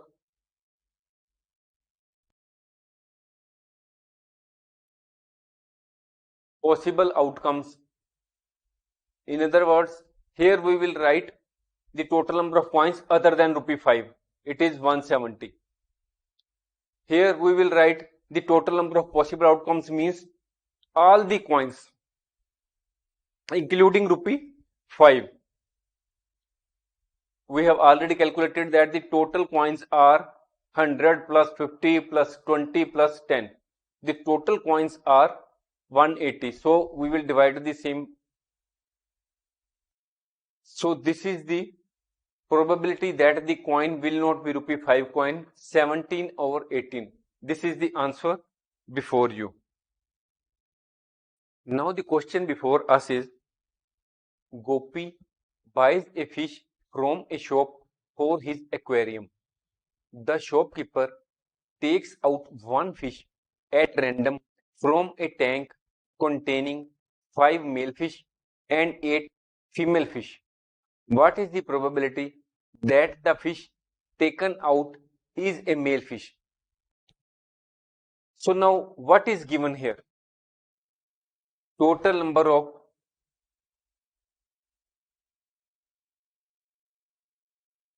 fish. Total number of fish is equal to number of male fish plus number of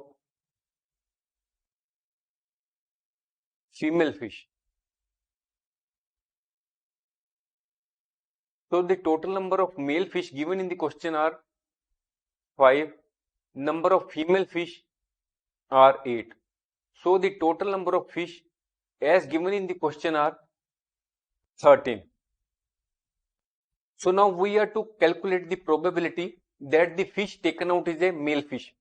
So now the number of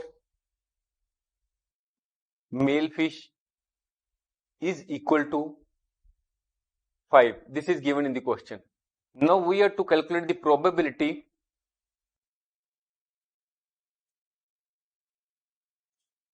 fish taken out is a male fish. So here we will write number of favorable outcomes divided by total number of possible outcomes, or we can say that on the upper hand we will write the number of male fish, or we can say that here we will write the total number of fish. So male fish are 5. The total number of fish or the total number of outcomes, possible outcomes are 13. So this is the probability that the fish taken out is a male fish is 5 over 13. This is the answer. Next part. Now the question before us is a game of chance consists of spinning an arrow which comes to rest pointing out at one of the numbers 1, 2, 3, 4, 5, 6, 7, 8. And these are equally likely outcomes. What is the probability that it will point out at A? So these are the numbers which have been given to us 1, 3, 4, 5, 6, 7, 8. So when we rotate it 8 times, there is a possibility that we will get the arrow pointing out at A only one time. So now we will calculate the probability arrow pointing at 8. So here we will write number of favorable outcomes divided by total number of possible outcomes. So here in the first part of the question 8 appears only once. That is when we rotate the arrow or spin an arrow 8 times, there is the possibility that we will get 8 only one time. So we here give 1 on the upper hand and the total number of possible outcomes, that means that we have to rotate it 8 times. These are the all possible outcomes. So this is the answer for the first part. Next is what is the probability that the arrow will point out at an odd number. First of all, it is necessary for us to know what is the meaning of odd number. Here we have been given the numbers 1, 2, 3, 4, 5, 6, 7, 8. Odd numbers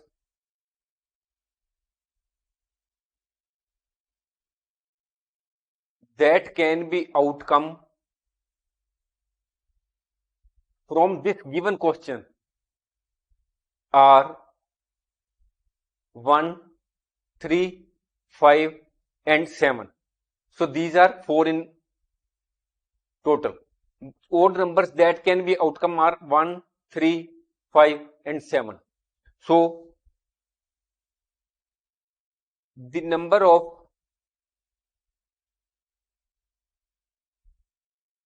odd numbers or number of favorable outcomes, so far as the second part of the question is concerned, these are 4. Odd numbers are 4 because these are 1, this is second, this is third, this is fourth. So now we have to calculate the probability arrow pointing an odd number. So here on the upper hand we will write the number of favorable outcomes. This is the 4. So the total number of outcomes are 1 to 8, 8. So the probability of arrow pointing an odd number is 1 over 2. Next part. What is the probability that it will point at a number greater than 2? So again we write the numbers 1, 2, 3, 4, 5, 6, 7, 8. What is the question? That it will point out a number greater than 2. That is, the probability of this part is to be calculated, that the arrow will point out at either 3, 4, 5 or 6 or 7 or 8. So the numbers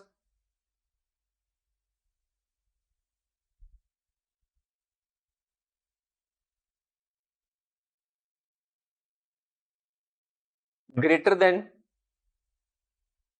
2 is equal to 3, 4, 5, 6, 7, 8.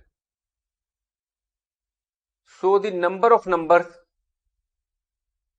total numbers greater than 2 or number of numbers greater than 2, these are 1, 2, 3, 4, 5, 6, or we can count here 1, 2, 3, 4, 5, 6. So we are here to calculate the probability arrow pointing at a number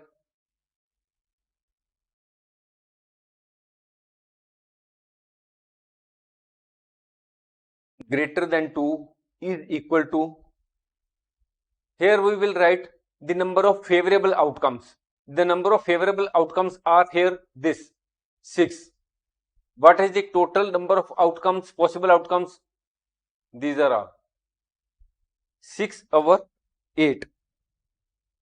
We will divide both sides by 2. This is the answer of probability of the arrow pointing at a number greater than 2. So now next, what is the probability that the arrow will point out at a number less than 9? What is given? These numbers are given to us. What we are to calculate? Number less than 9. So we write here numbers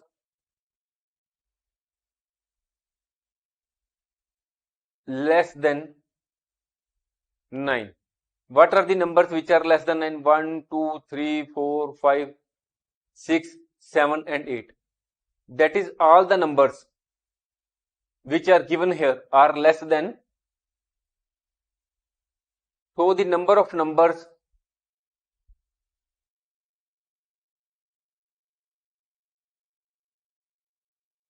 less than 9 is all the numbers, that is the 8.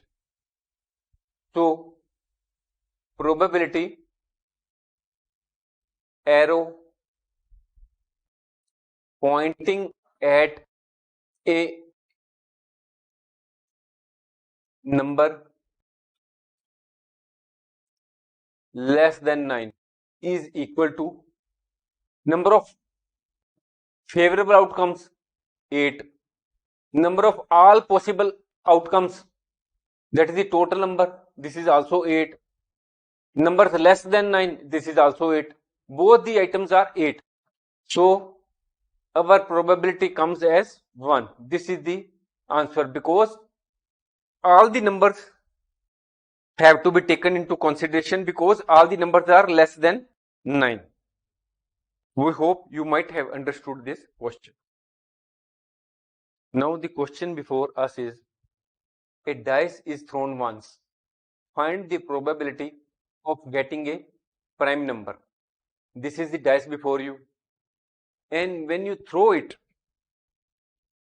it is quite likely that you may get any of these numbers, because there are 6 numbers ranging from 1 to 6 on the dice, and any of its numbers can appear. So here we will write the outcomes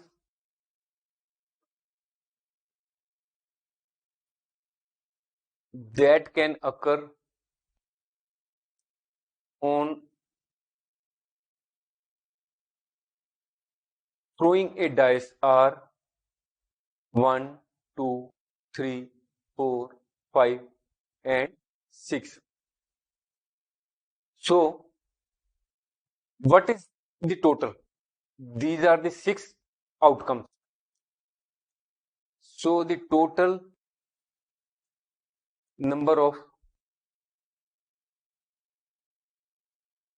possible outcomes are 6.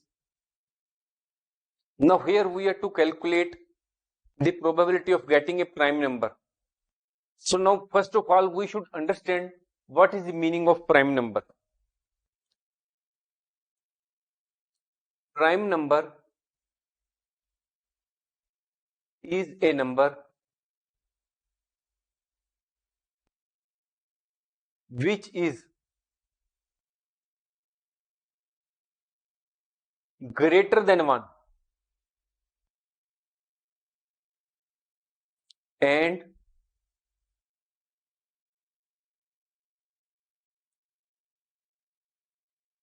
divisible by only itself and 1.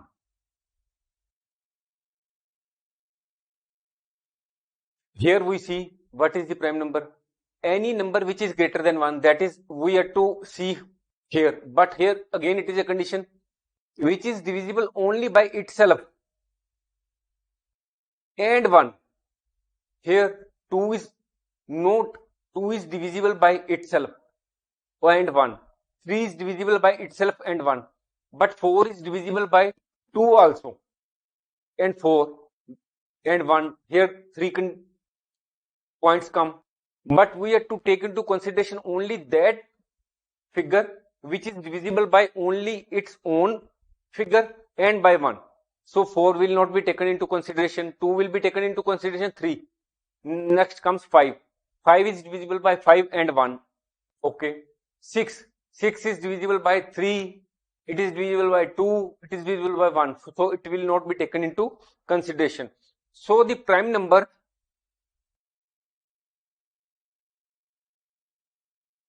are 2, 3 and 5. So the number of prime numbers, what is the total of these prime numbers, or what is the, this is the first, this is second, this is 3.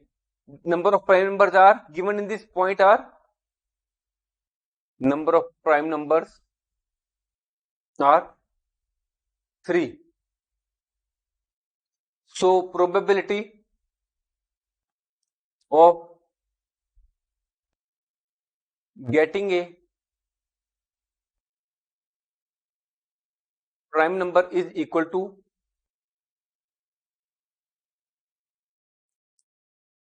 number of favorable outcomes divided by total number of outcomes, or we can also say that the number of prime numbers will be placed on the upper side, and the total number of outcomes means the total number of numbers which are on the dice. This is 3/6. So the probability of getting a prime number is 1/2. This is the answer of the first part of the question. Now the next is number lying between 2 and 6. These are the numbers which are there on the dice. So here the probability is to find any number lying between 2 and 6. So the numbers lying between 2 and 6 are this. We have to find the probability of this point. So we will write numbers lying between 2 and 6. These are 3, 4, 5. So the number of numbers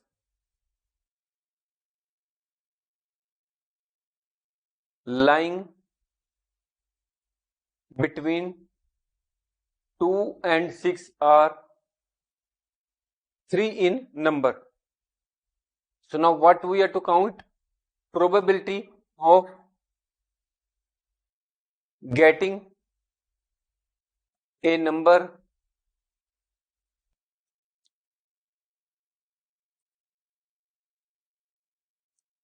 lying between 2 and 6.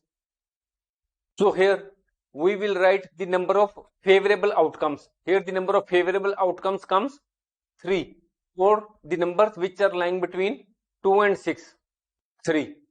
It will be divided by total number of outcomes. Total number of outcomes are this. So the probability of getting a number lying between 2 and 6 is 1/2. This is the answer of the second part. Now the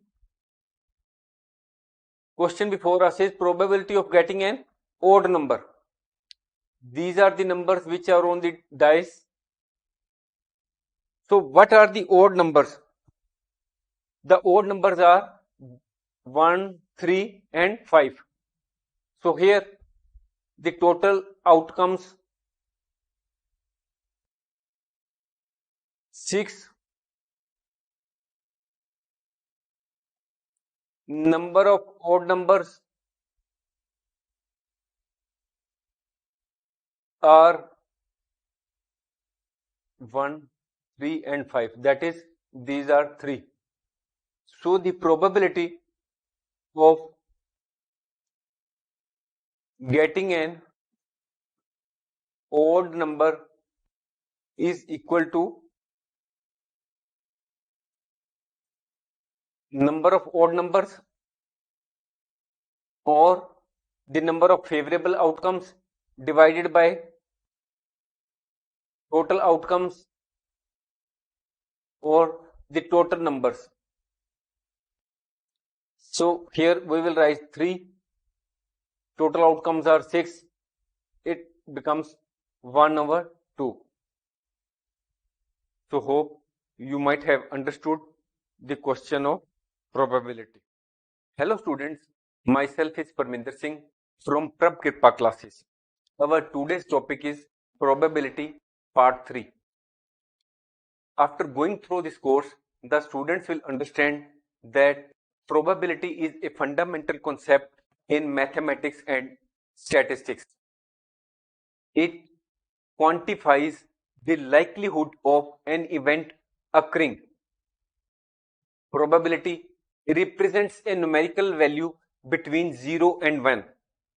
If we say that the probability of an event is 0, it means that the event will not happen or it is an impossible event.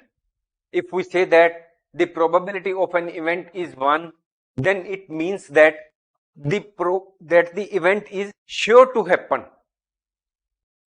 If there is a probability between 0 and 1, something say 0.5, it shows the varying degree of likelihood of the occurring of the event. Probability axiom or probability bounds indicate that the probability of an event is always a value between 0 and 1, both inclusive. that is the probability of an event, cannot be termed in negative and it cannot be termed as more than 1. And the probability of an event is measured by dividing the number of favorable outcomes by the total number of possible outcomes. Further, the probability of happening of an event, if added with probability of not happening of the event, the sum total of both, that is the probability of happening of event and probability of not happening of the event, is always equal to 1. Whether it is predicting weather conditions, assessing the chances of winning a game, or while making the stock investments in the stock market, probability is an essential tool that helps us in making rational decisions in situations where outcomes are uncertain or unpredictable.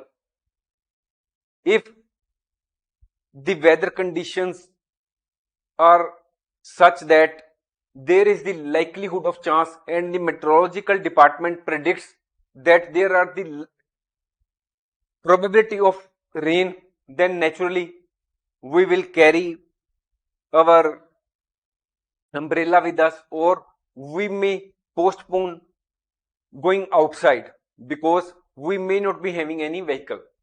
Similarly, in the cases of making investment in the stock market, we take into account the possibility of the or the probability that the price of the share will rise, or the probability of the likely risks which we may have to face after investing. Thanks for, we may add that these are the details of the questions which you will learn or find out the answers of the same of all these questions. Now the question before us is, one card is drawn from a well shuffled deck of 52 cards. Find the probability of getting king of red color, face card, red face card, jack of hearts, spade, and the queen of diamonds. Before proceeding further, we must have the knowledge how many total number of cards are there, how many face cards are in the playing cards, how many owner cards are there, how many ace cards are there, how many spades are there, how many hearts are there, how many cards are of black color, how many cards are of red color, how many diamonds are there. So we will first have to answer these questions or understand these questions so that we may proceed with the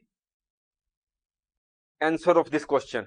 So let us have an overview of the cards. First of all, there are 4 types of symbols on the cards.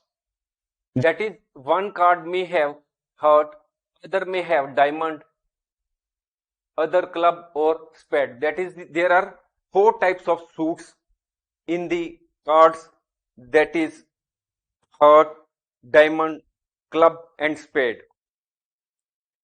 Then there are total 52 cards in the playing cards, out of which 26 cards are of black color. You can see here that 26 cards are of black color, 13 are this and 13 are this.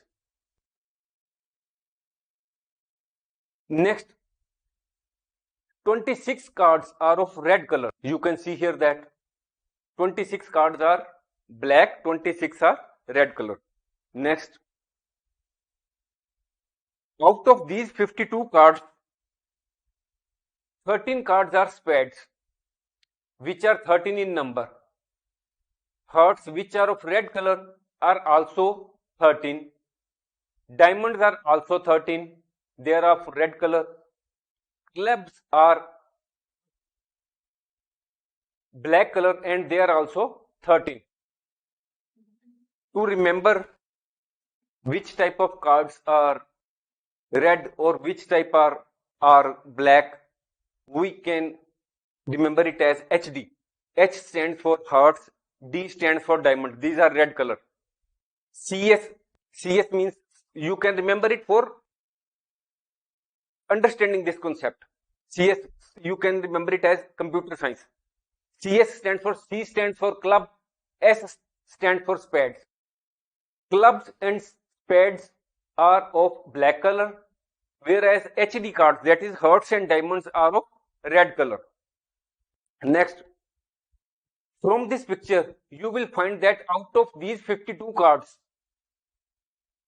4 cards are ace.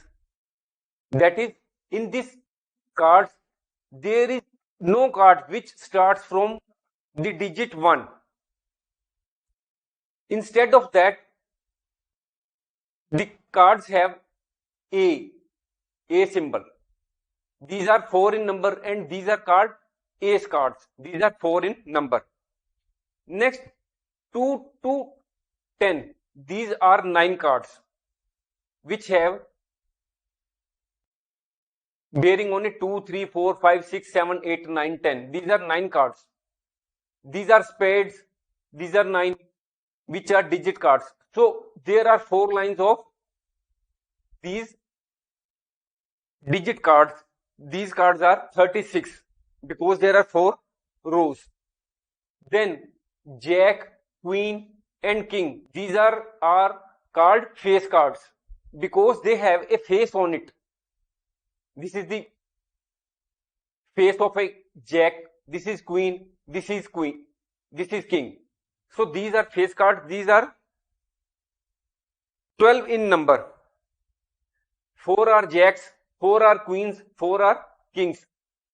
You will also observe that out of these face cards, 2 are black, 2 are red. You can see here that this king is black in color, this king is also of black color. Here, these 2 are of red color. In the same way, 2 jacks are of red color, 2 of red color. 2 queens are of black color, 2 of red color. In the same way, with the ace cards, 2 are of red, 2 are black. Next. Now, what is the owner cards? These 4 ace cards plus 12 face cards constitute the owner cards. That is, the face cards plus ace cards are known as owner cards. Now, to sum up, you can see that total cards are 52, out of which 26 are black in color, 26 red in color, 13 are spade, 13 are club, 13 are heart and 13 are diamond in color. You can also see that there is some sort of similarity between spade and heart cards. That is, if we place the hearts in the upward position, lower side upward, and there is some stand below it, it becomes spade. You can further see that face cards, we have seen that there are 12 face cards. 6 are black color, 6 are red color. In the face cards, 4 are queen, 4 are king, 4 are jack, and 4 are ace cards, and together face cards and ace cards constitute owner cards.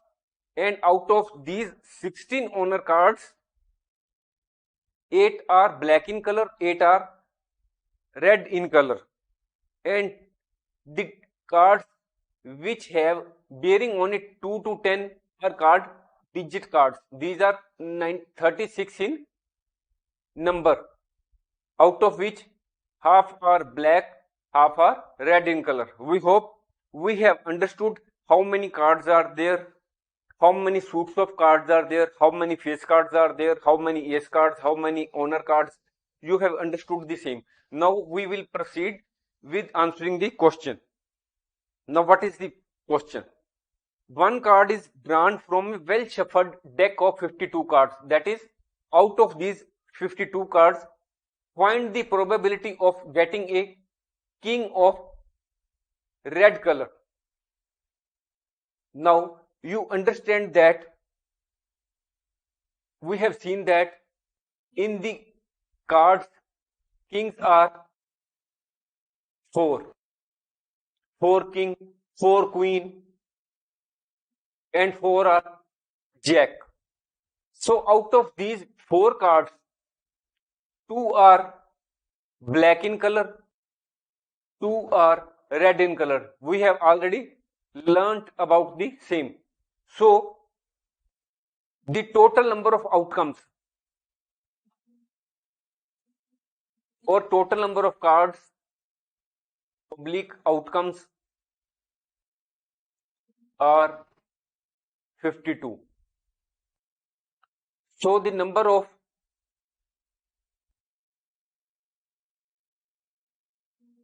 favorable outcomes,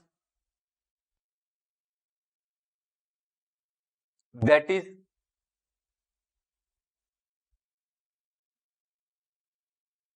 red color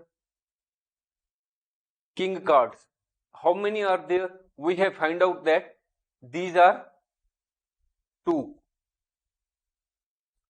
So what is the probability of a king of red color? 2 over 52, 1 over 26. This is the first part of the question. We can also add that in all these questions we will use the formula probability is equal to number of favorable outcomes. Number of favorable outcomes here stands for the number of cards for which we have to find the answer, and it will be divided by the total number of outcomes. Total number of outcomes means the total number of cards for which we are counting. If we are to find out the answer of red color cards, we will add it here and the total number of cards will be mentioned here. Now the next is find the probability of getting a face card. We already have learnt that the total number of outcomes or the total number of cards are 52. Now here the number of favorable outcomes, we have learnt that out of these 52 cards there are 12 cards which are face cards. How? We had learnt that 4 are king, 4 are queen, and the 4 are jack cards. So number of favorable outcomes are 12 and the probability of getting a face card is 12 over 52. We will divide both by 4. So this is the answer of second part, probability of getting a face card. Next is the probability of getting a red face card. We have learnt that face cards are 12, out of which 6 are black, 6 are red. So we will not now write total number of outcomes. You can write it yourself. We will proceed with the answer of this question. Probability of red face card. Here we will write the number of favorable outcomes. The number of favorable outcomes are red face cards. These are 6. It will be divided by the total number of cards. These are 52. Now we will divide both by 2. So the answer before you is 3 over 26. Now we proceed with the further the probability of getting of jack of hearts. We had learnt that there are 4 jacks cards, out of which one is diamond, other is HD, you can remember, other is heart, other is spade, and the other is CH, that is this club card. So there is only one jack of hearts. So what is the probability of jack of hearts? How many cards are jack of hearts? You can find that it is only one. So what is the total number of cards? These are 52. So this is the answer before you. Now the next is find the probability of getting a spade card. We had learnt that there are 52 cards, and out of which 13 are spade cards, 13 are club cards, 13 are diamond cards, and 13 are heart cards. So what is the probability of getting a spade? So number of spade cards are 13, that is the number of favorable outcomes are 13. It is to be divided by the total number of possible outcomes. Total number of cards are 52. So the answer before you is 1/4. Now we proceed further. Now we have to find out the queen of diamonds. We had learnt that queen cards are 4, out of which one is diamond, other is heart card, other is spade card, and the other is club card. So what is the queen of diamonds? You can see that there is only one card which is queen of diamonds. So probability of queen of diamonds, though I am giving very in short, you have to mention number of favorable outcomes divided by total number of outcomes. However, we are solving the question as you have understood the formula for the same. So queen of diamonds is 1. It is to be divided by the total number of outcomes, that is the total number of cards, which are 52. So this is the answer before you. Now the question before us is 5 cards, the 10, jack, queen, king, and ace of diamonds are well shuffled with their face downwards. One card is then picked up at random. What is the probability that the card is queen? So first of all, we understand the question. There are 5 cards. These cards are there. 10, jack, queen, king, and ace card. These are the 5 cards which are having diamond cards. That is the red color diamonds is there. These are the 5 cards. These have been shuffled and their face is in downward position. And we pick up at one of the cards at random. What is the probability that the card is queen? So here, the total number of outcomes, possible outcomes. Total number of possible outcomes means the total number of cards. How many cards are there? 1, 2, 3, 4, 5. Total number of outcomes or total number of cards. These are 5. Now the next is number of favorable outcomes. It means the number of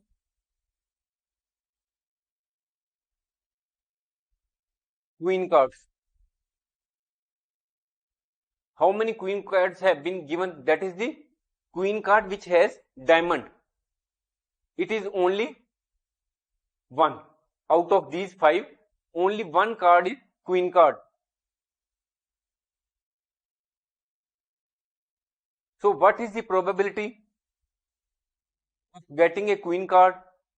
It is number of favorable outcomes, that is the number of queen cards which are diamond, divided by the total number of outcomes. There are only 5 cards have been given to us in the question, so it will be 1 over 5 probability of getting a queen card. Now the next part of this question, if the queen card is drawn and put aside, first of all we write what was the question: 10, jack, queen, king and ace, which were diamond cards. So these were the 5 cards which were given. So now what is written? If the queen is drawn, that is this card has been picked up and put aside, the card has been placed on another side. So what is the probability that the second card picked up is an ace? That is, this is the first turn that we have drawn queen card and put it aside. Now if we pick up queen card and put it aside, then total number of outcomes or the total number of cards which are balanced are 1, 2, 3, 4. Total number of outcomes are 4. Now the number of favorable outcomes, we have to find out what is the probability that the second card picked up is an ace. Probability of getting an ace. Ace cards are 1. You can find it here that out of these balanced 4 cards, the ace cards is only 1. So what is the total number of outcomes? There are only 4 cards balanced because the queen card has been put aside. So it is to be divided by 4. So the probability of getting the ace card is 1 over 4. Now the next part of the question, what is the probability of getting a queen? Probability of queen. Now from the question we had learnt that we had already put the queen aside. There is no queen left in these 4 cards because these cards are only 10, jack, king and ace. So we have no queen card balance. So the probability, so here we will write 0 and it will be divided by the total number of outcomes. This is 4. So the probability of getting the queen card is 0 because we have already put aside the queen card and the balance cards are not having any queen card in it. So the probability of getting a queen card is 0 because when queen card is not present in the cards, we cannot get the queen card. The question before us is 12 defective pens are accidentally mixed with 132 good pens. It is not possible to just look at a pen and tell whether or not it is defective. One pen is taken out at random from this lot. Determine the probability that the pen taken out is a good one. What is the question? That there are some good pens and the quantity of this is 132. There are some defective pens. Defective pens are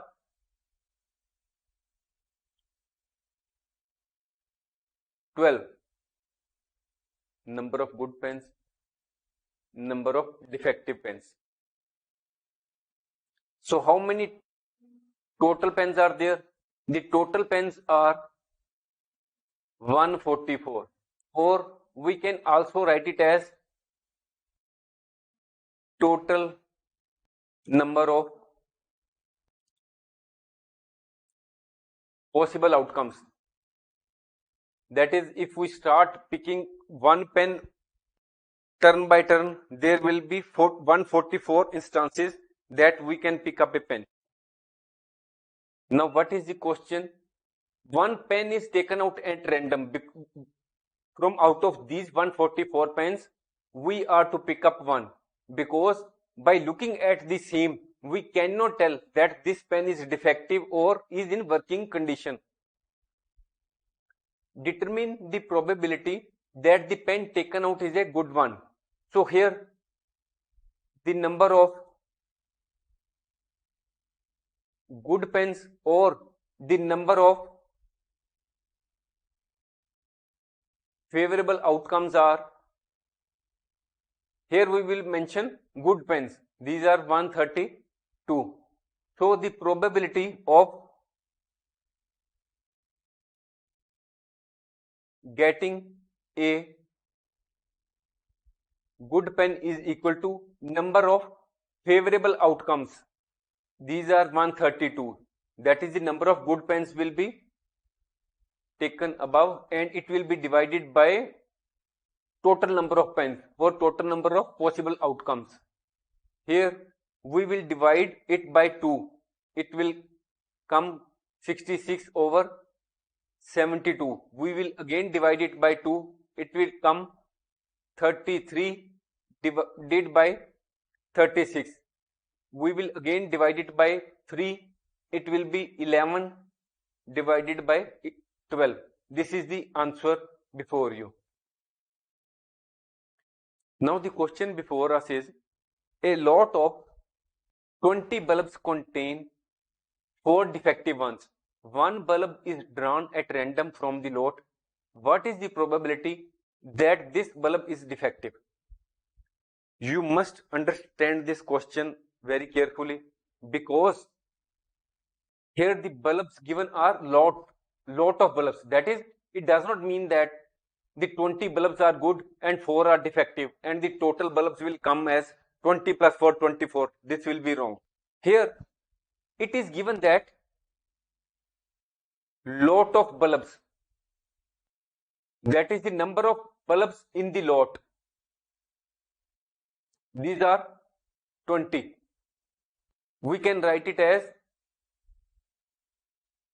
number of bulbs in lot. That is, there is one packet and which has total 20 bulbs. You can remove it. Then there are, out of these lot of 20 bulbs, some bulbs are defective. Number of defective bulbs, it is 4. So when out of this 20 bulbs 4 are defective, then other bulbs might be good. The number of good bulbs are,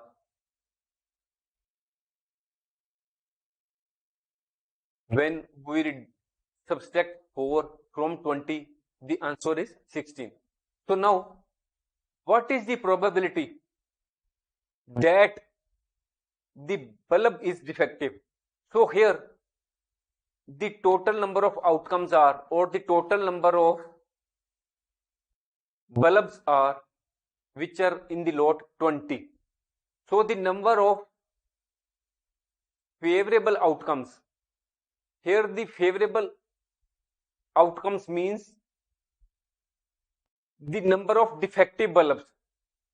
The number of favorable outcomes means the number of defective bulbs, in respect of which we have to find the answer. The number of defective bulbs are here 4. So the probability of getting a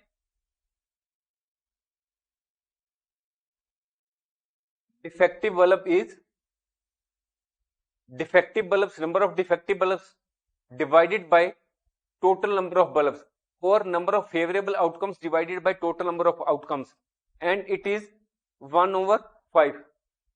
So next part of the question, suppose the bulb drawn in 1 is not defective. That is, if we draw a bulb out of these 20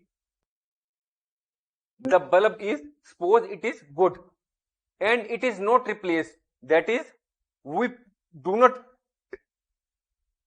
put any other bulb in its place. Now one bulb is drawn at random from the rest. What is the probability that this bulb is not defective? Now what is given here? One bulb which is not defective, that is, which is not defective, that is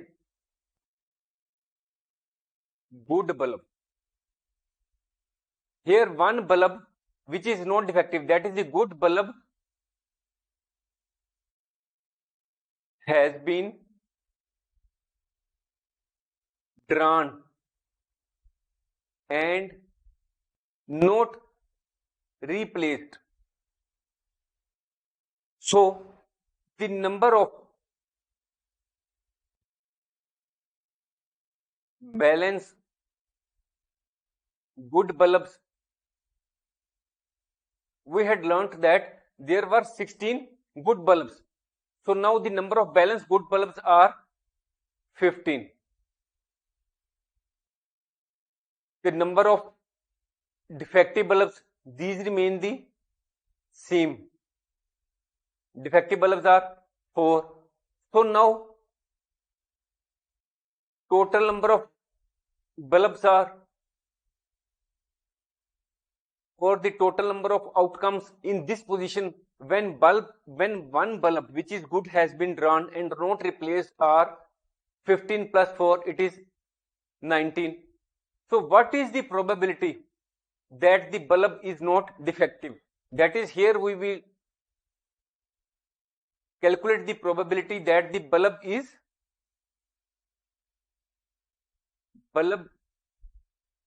not defective.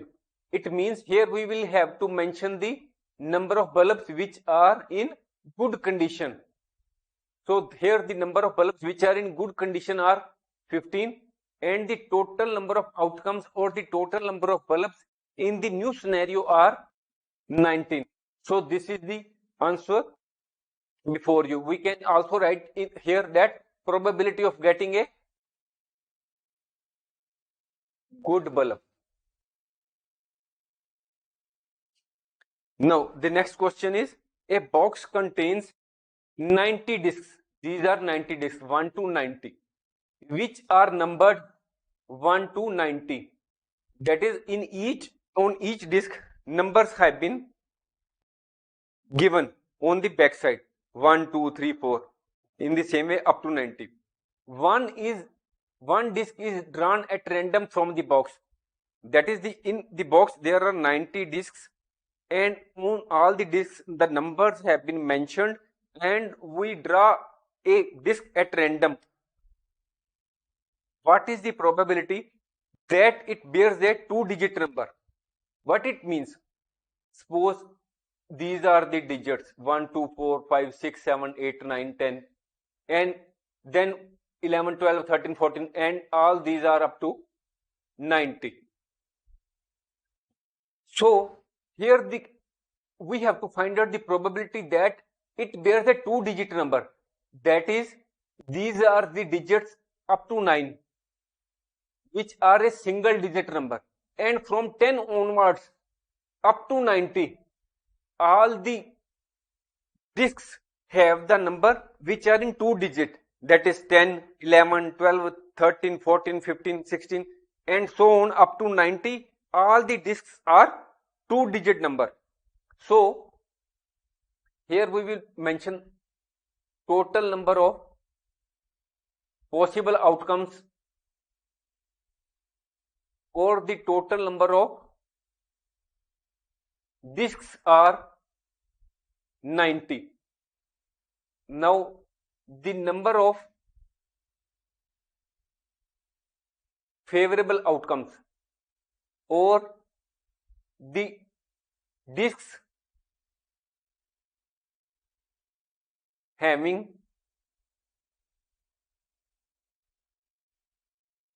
2-digit number, all the disks which are having 2-digit number.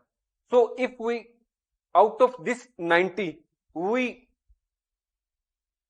deduct 9 which have single digit number, the balance are 81. So this is the number of favorable outcomes.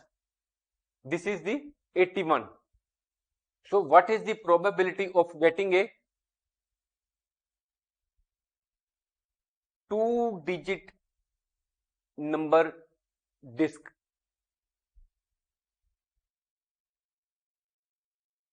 So here we will mention the number of disks which have 2-digit number, that is the number of favorable outcomes, and it will be divided by the total number of disks or the total number of possible outcomes. So we will divide both by 9. It will be 9/10. So this is the answer of the first part of the question. So now the next part is find the probability that it bears a perfect square number. For the purpose of easy understanding of the question, we have here drawn a table so that you can easily understand the answer of the question. Here it is given that we have to find the probability that the disk bears a perfect square number. That is, the number which is appearing on the disk should be a perfect square number. We will start from 1. Once, if we make the square of 1, it is 1. If we make the square of 2, it becomes 4. If we make the square of 3, it becomes 9. If we make the square of 4, it becomes 16. If we make the square of 5, it becomes 25. If we make the square of 6, it becomes 36. If we make the square of 7, it becomes 49. If we make the square of 8, it becomes 64. 9, it becomes 81. If we make the square of 10, it becomes 90. After that, we cannot go. So these are the disks which bear a perfect square number. 1 is the square of 1, 4 is the square of 2 into 2, 9 is the square of 3 into 3, 16 4 into 4, 5 into 5, 6 into 6, 7 into 7, 8 into 8, 9 into 9. If we make the square of 10, it becomes 100 and it is out of our range of 90 disks. So we count the same: 1, 2, 3, 4, 5, 6, 7, 8, 9. So here the total number of outcomes or the total number of disks are 90.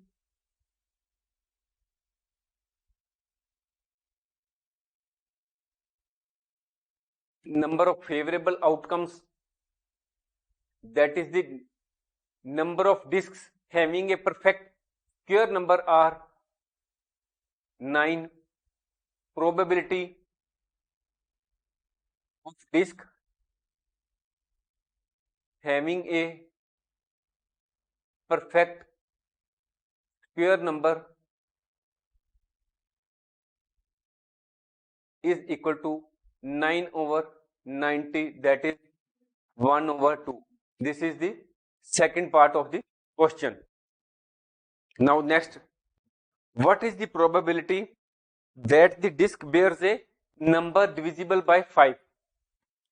Here 5 is divisible by 5, 10, 15, 20, 25, 30, 35, 40, 45, 50. All these are divisible by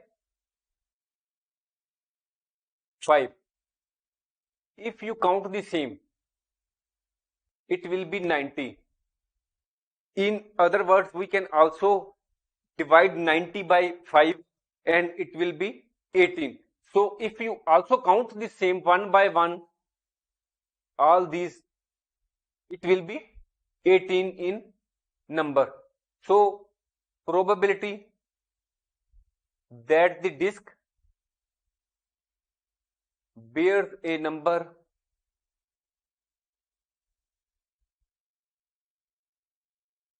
divisible by 5 is equal to number of discs having a number divisible by 5 are 18.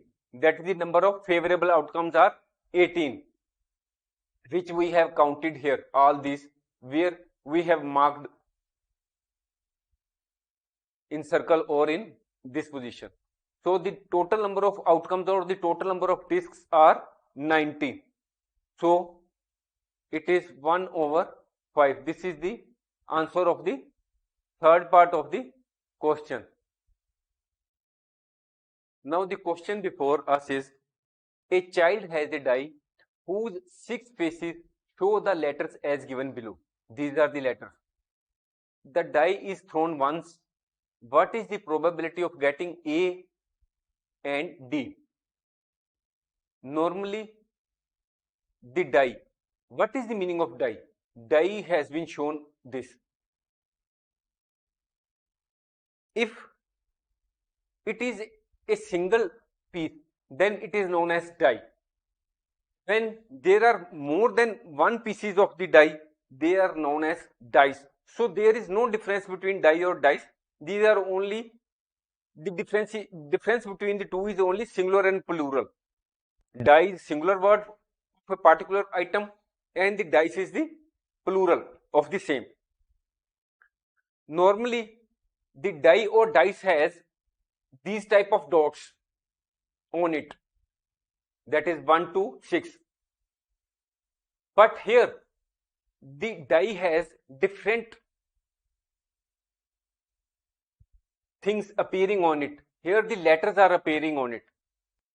Please go through the question carefully. You will observe that the letters written are A, B, C, D, E and A. That is, A number is appearing on the die twice.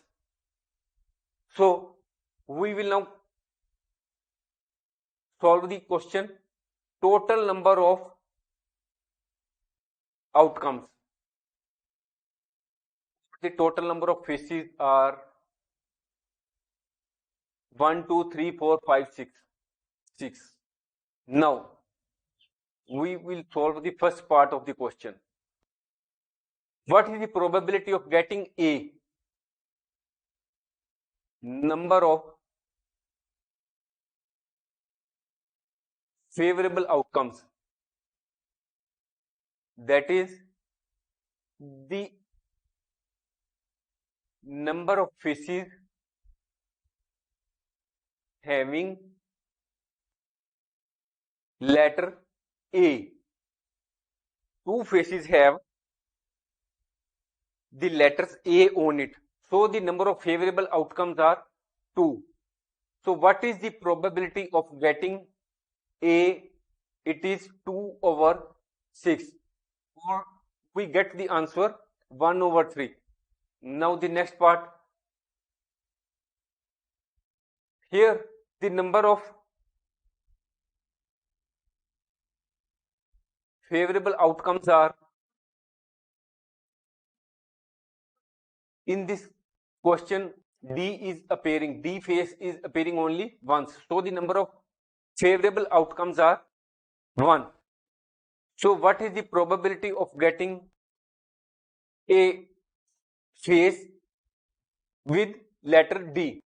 So the number of probability, here we will write the number of favorable outcomes, that is the number of faces having the letter D. It will be divided by the total number of faces or the total number of outcomes, which is 6.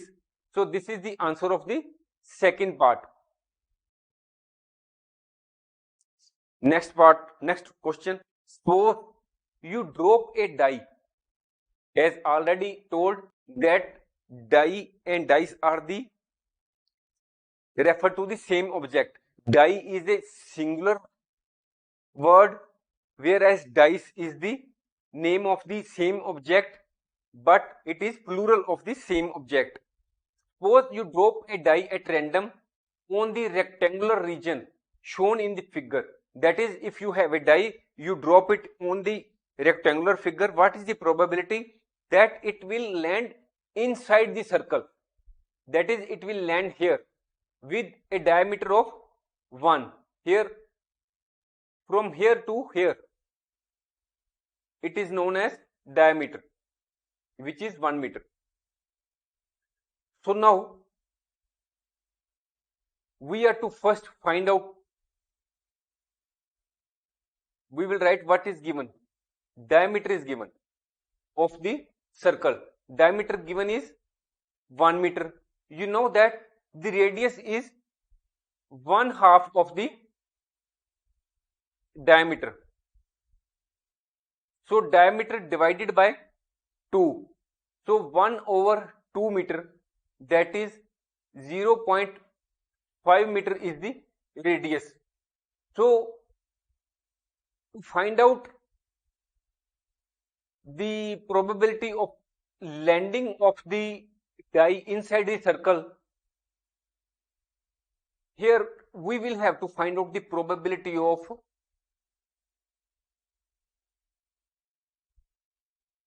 landing dice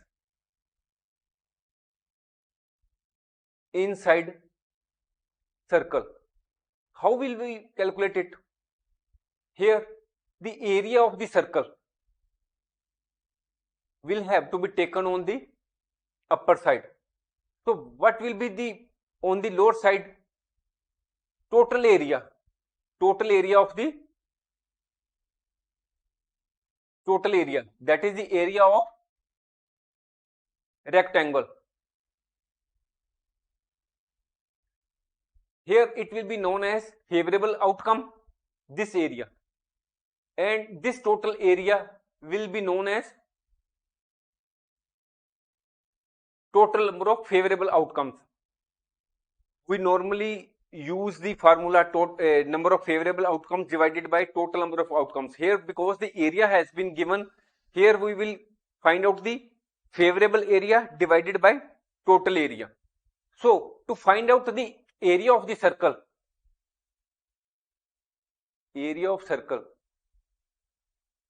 its formula is pi r square. Pi r here stands for 0.5 into 0.5. So what is the area of the rectangle? Area of rectangular region, it is length into breadth. 3 into 2, it is 6. So here we will write area of circle pi into 0.5 into 0.5 divided by total area, it is 6. We can also write it as pi into 5/10 into 5/10 into 1/6, because here we have removed the dot before 5. So here it becomes pi into 25/600. 10 into 10, 100 into 6, 600. So we can also write it as pi. Here 25 will cut 600 by 24. Pi over 24. So this is the probability of landing of dice inside the circle. This is the answer, pi over 24. Now the question before us is, a lot consists of 140 ball pens, 144 ball pens, of which 20 are defective and the others are good. Noori will buy a pen if it is good, but will not buy it if it is defective. The shopkeeper draws one pen at random and give it to her. What is the probability that she will buy it? So now what is given? It is given that the total number of pens are 144, out of which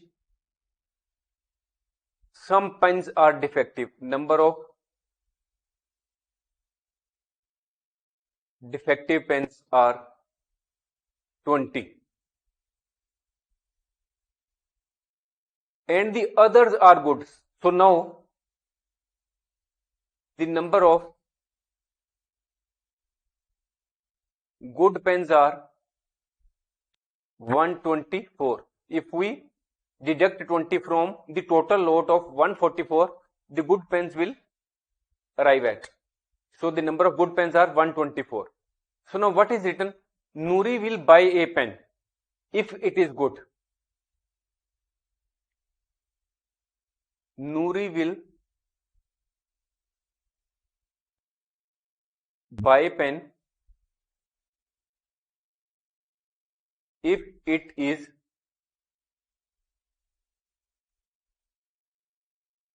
good.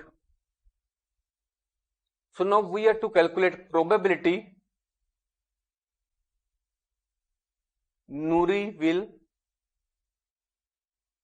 buy pen. We have to calculate this. So here, what is the probability of Noori buying the pen? Noori will buy the pen if it is good. So here, the number of favorable outcomes are the number of good pens. The number of good pens are 124.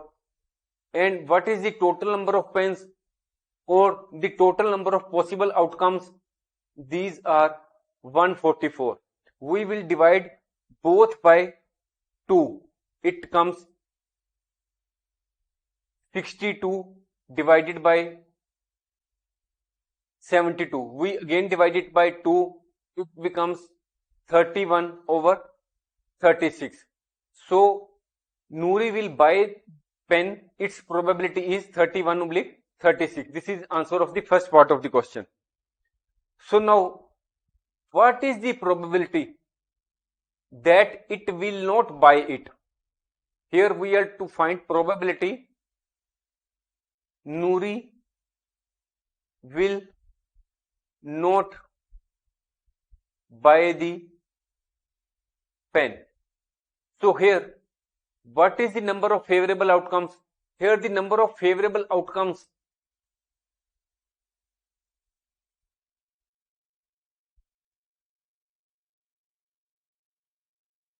is to be divided by total number of outcomes. This is the formula to calculate the probability in any question. So she will not buy the pen. Noori will not buy the pen if it is defective. So the Noori will not buy pen. Its probability is to be calculated by the number of defective pens. The number of defective pens are 20. It is to be divided by the total number of outcomes, total number of pens. It is 144. So here we will divide both by 4. What is it comes? It comes 5. When we divide 144 by 4, let us see it what comes.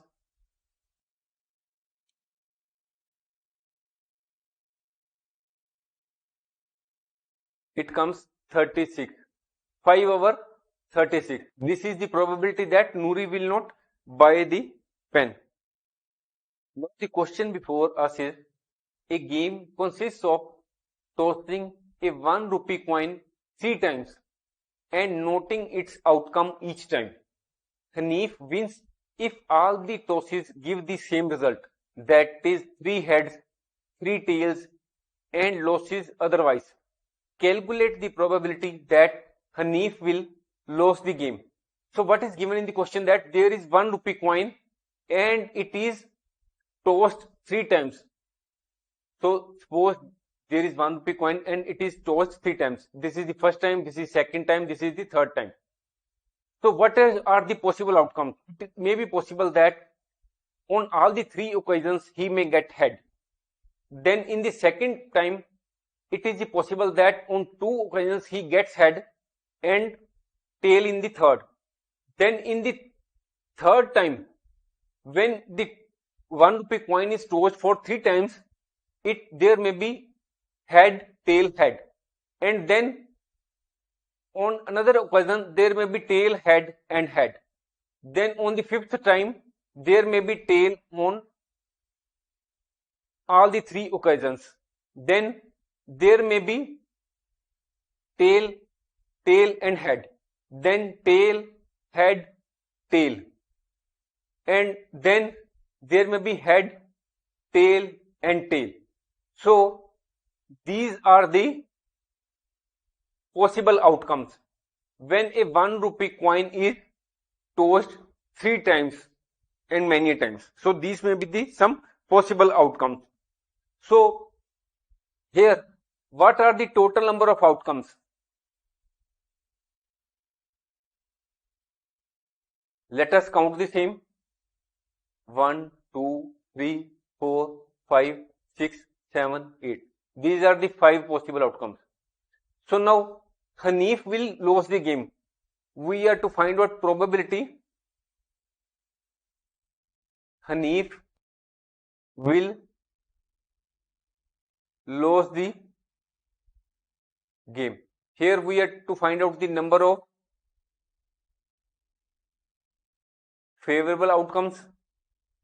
It is to be divided by total number of outcomes. So what are the favorable outcomes? That Hanif will lose the game. Hanif will lose the game. It is given in the question that Hanif wins if all the tosses give the same result. That is 3 heads and 3 tails. That is, if there are 3 heads, he will win. If there are 3 heads, tails, he wins. That is, on these 2 occasions, he will win the match. So out of the total 8, he will win only twice when there is head and tail on all the 3 times. So the number of favorable outcomes are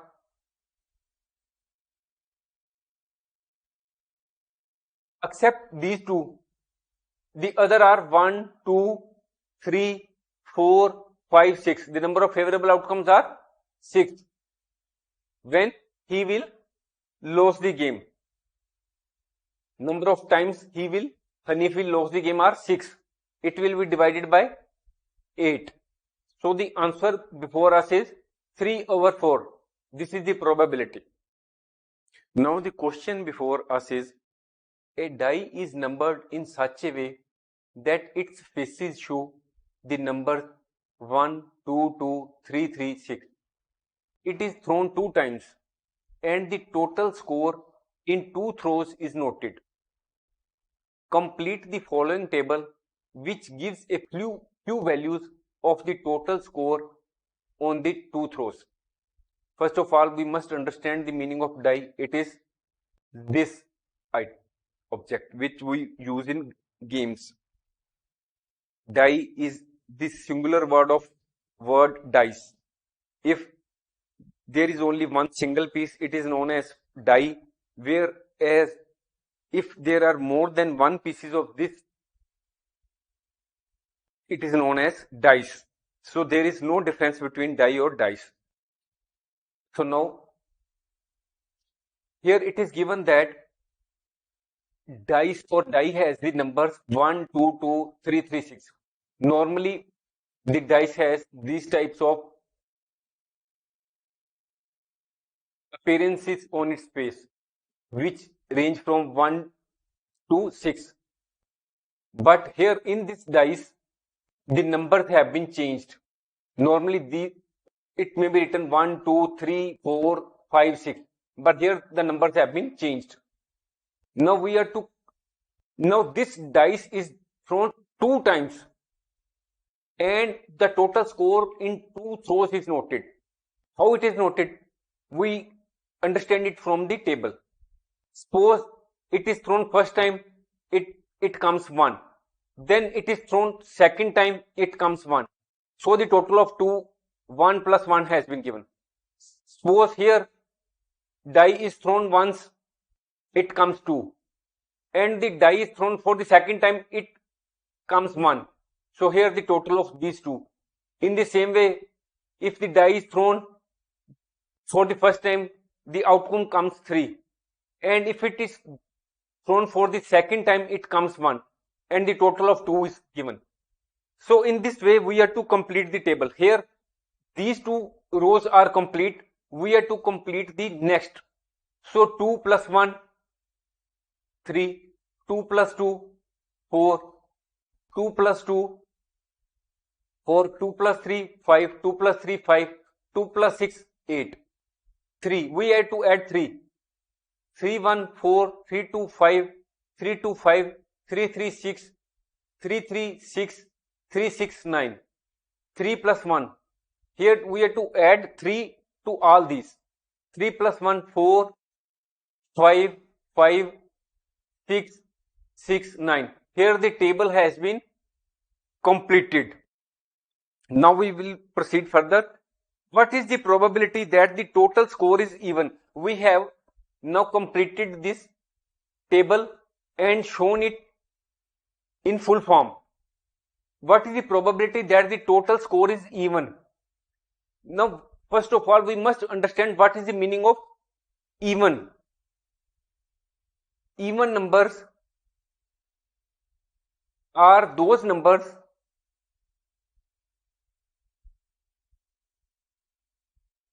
which are divisible by 2. Completely divisible. The last digit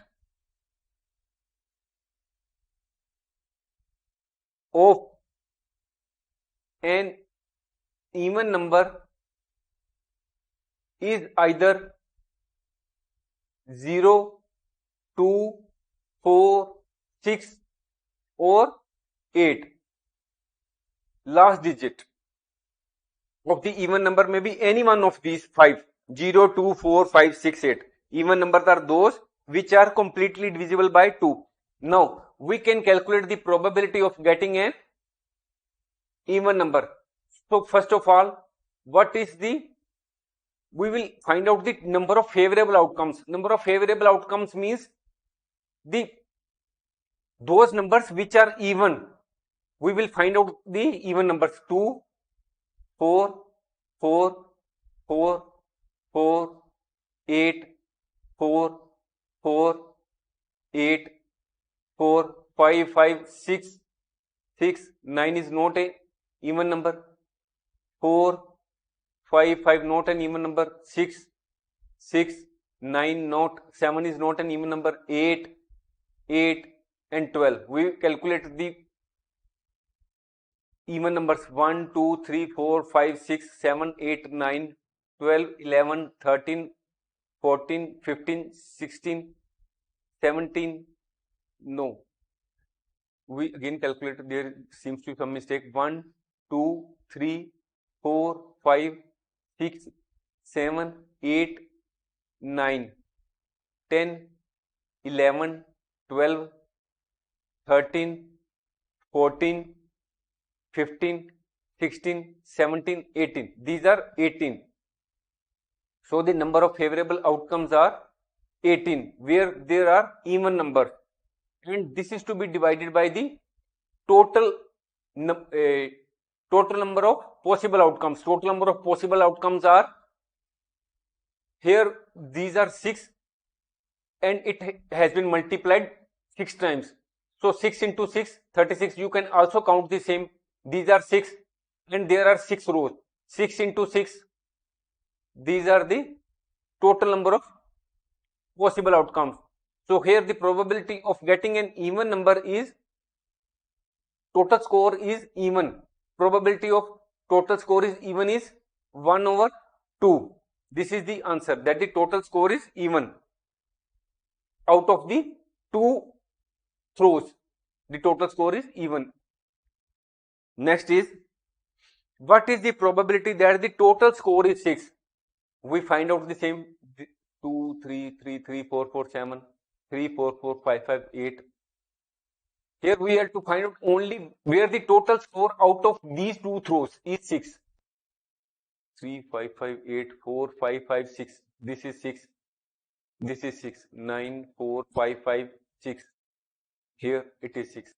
So the probability that total score is 6 is number of favorable outcomes. Favorable outcomes here are 4 out of the total number of possible outcomes. Here the answer is 1 over 9. It is the answer of the second part of the question.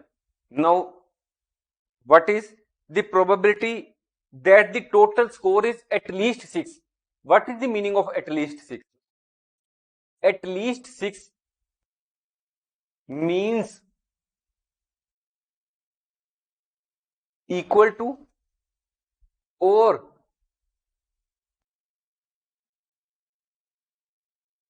greater than 6. That the item or the total score must be 6 or more than 6. At least 6. Equal to 6 or more than 6. So here the probability total score is at least 6 is equal to number of favorable outcomes. Number of favorable outcomes we will find out. We are not to count this because first line, not to count this because these are the only for which are appearing on the die. These are those numbers which were appearing on the dice. So we will start from here. Total score is at least 6. Here it is the first. Here it is more than 6. It is also more than 6. It is more than 6. 4, 5, 5. Is it equal to 6? 6, 9, 4, 5, 5, 6, 6, 9, 7, 8. All these are more than 6 or equal to 6. More than 6. These are all. So how many numbers are equal to or more than 6? 1, 2, 3, 4, 5, 6, 7, 8, 9, 10, 11, 12, 13, 14, and this is the 15. So the probability that the total score is equal to or more than 6 is equal to 15. Here we will mention the number of possible outcomes. It is to be divided by the total possible outcomes, which is 36. Here we can divide it by 3. 5 over 12. This is the answer before you. Thanks for watching. If you like our course, please spare some time to give a star rating to our course.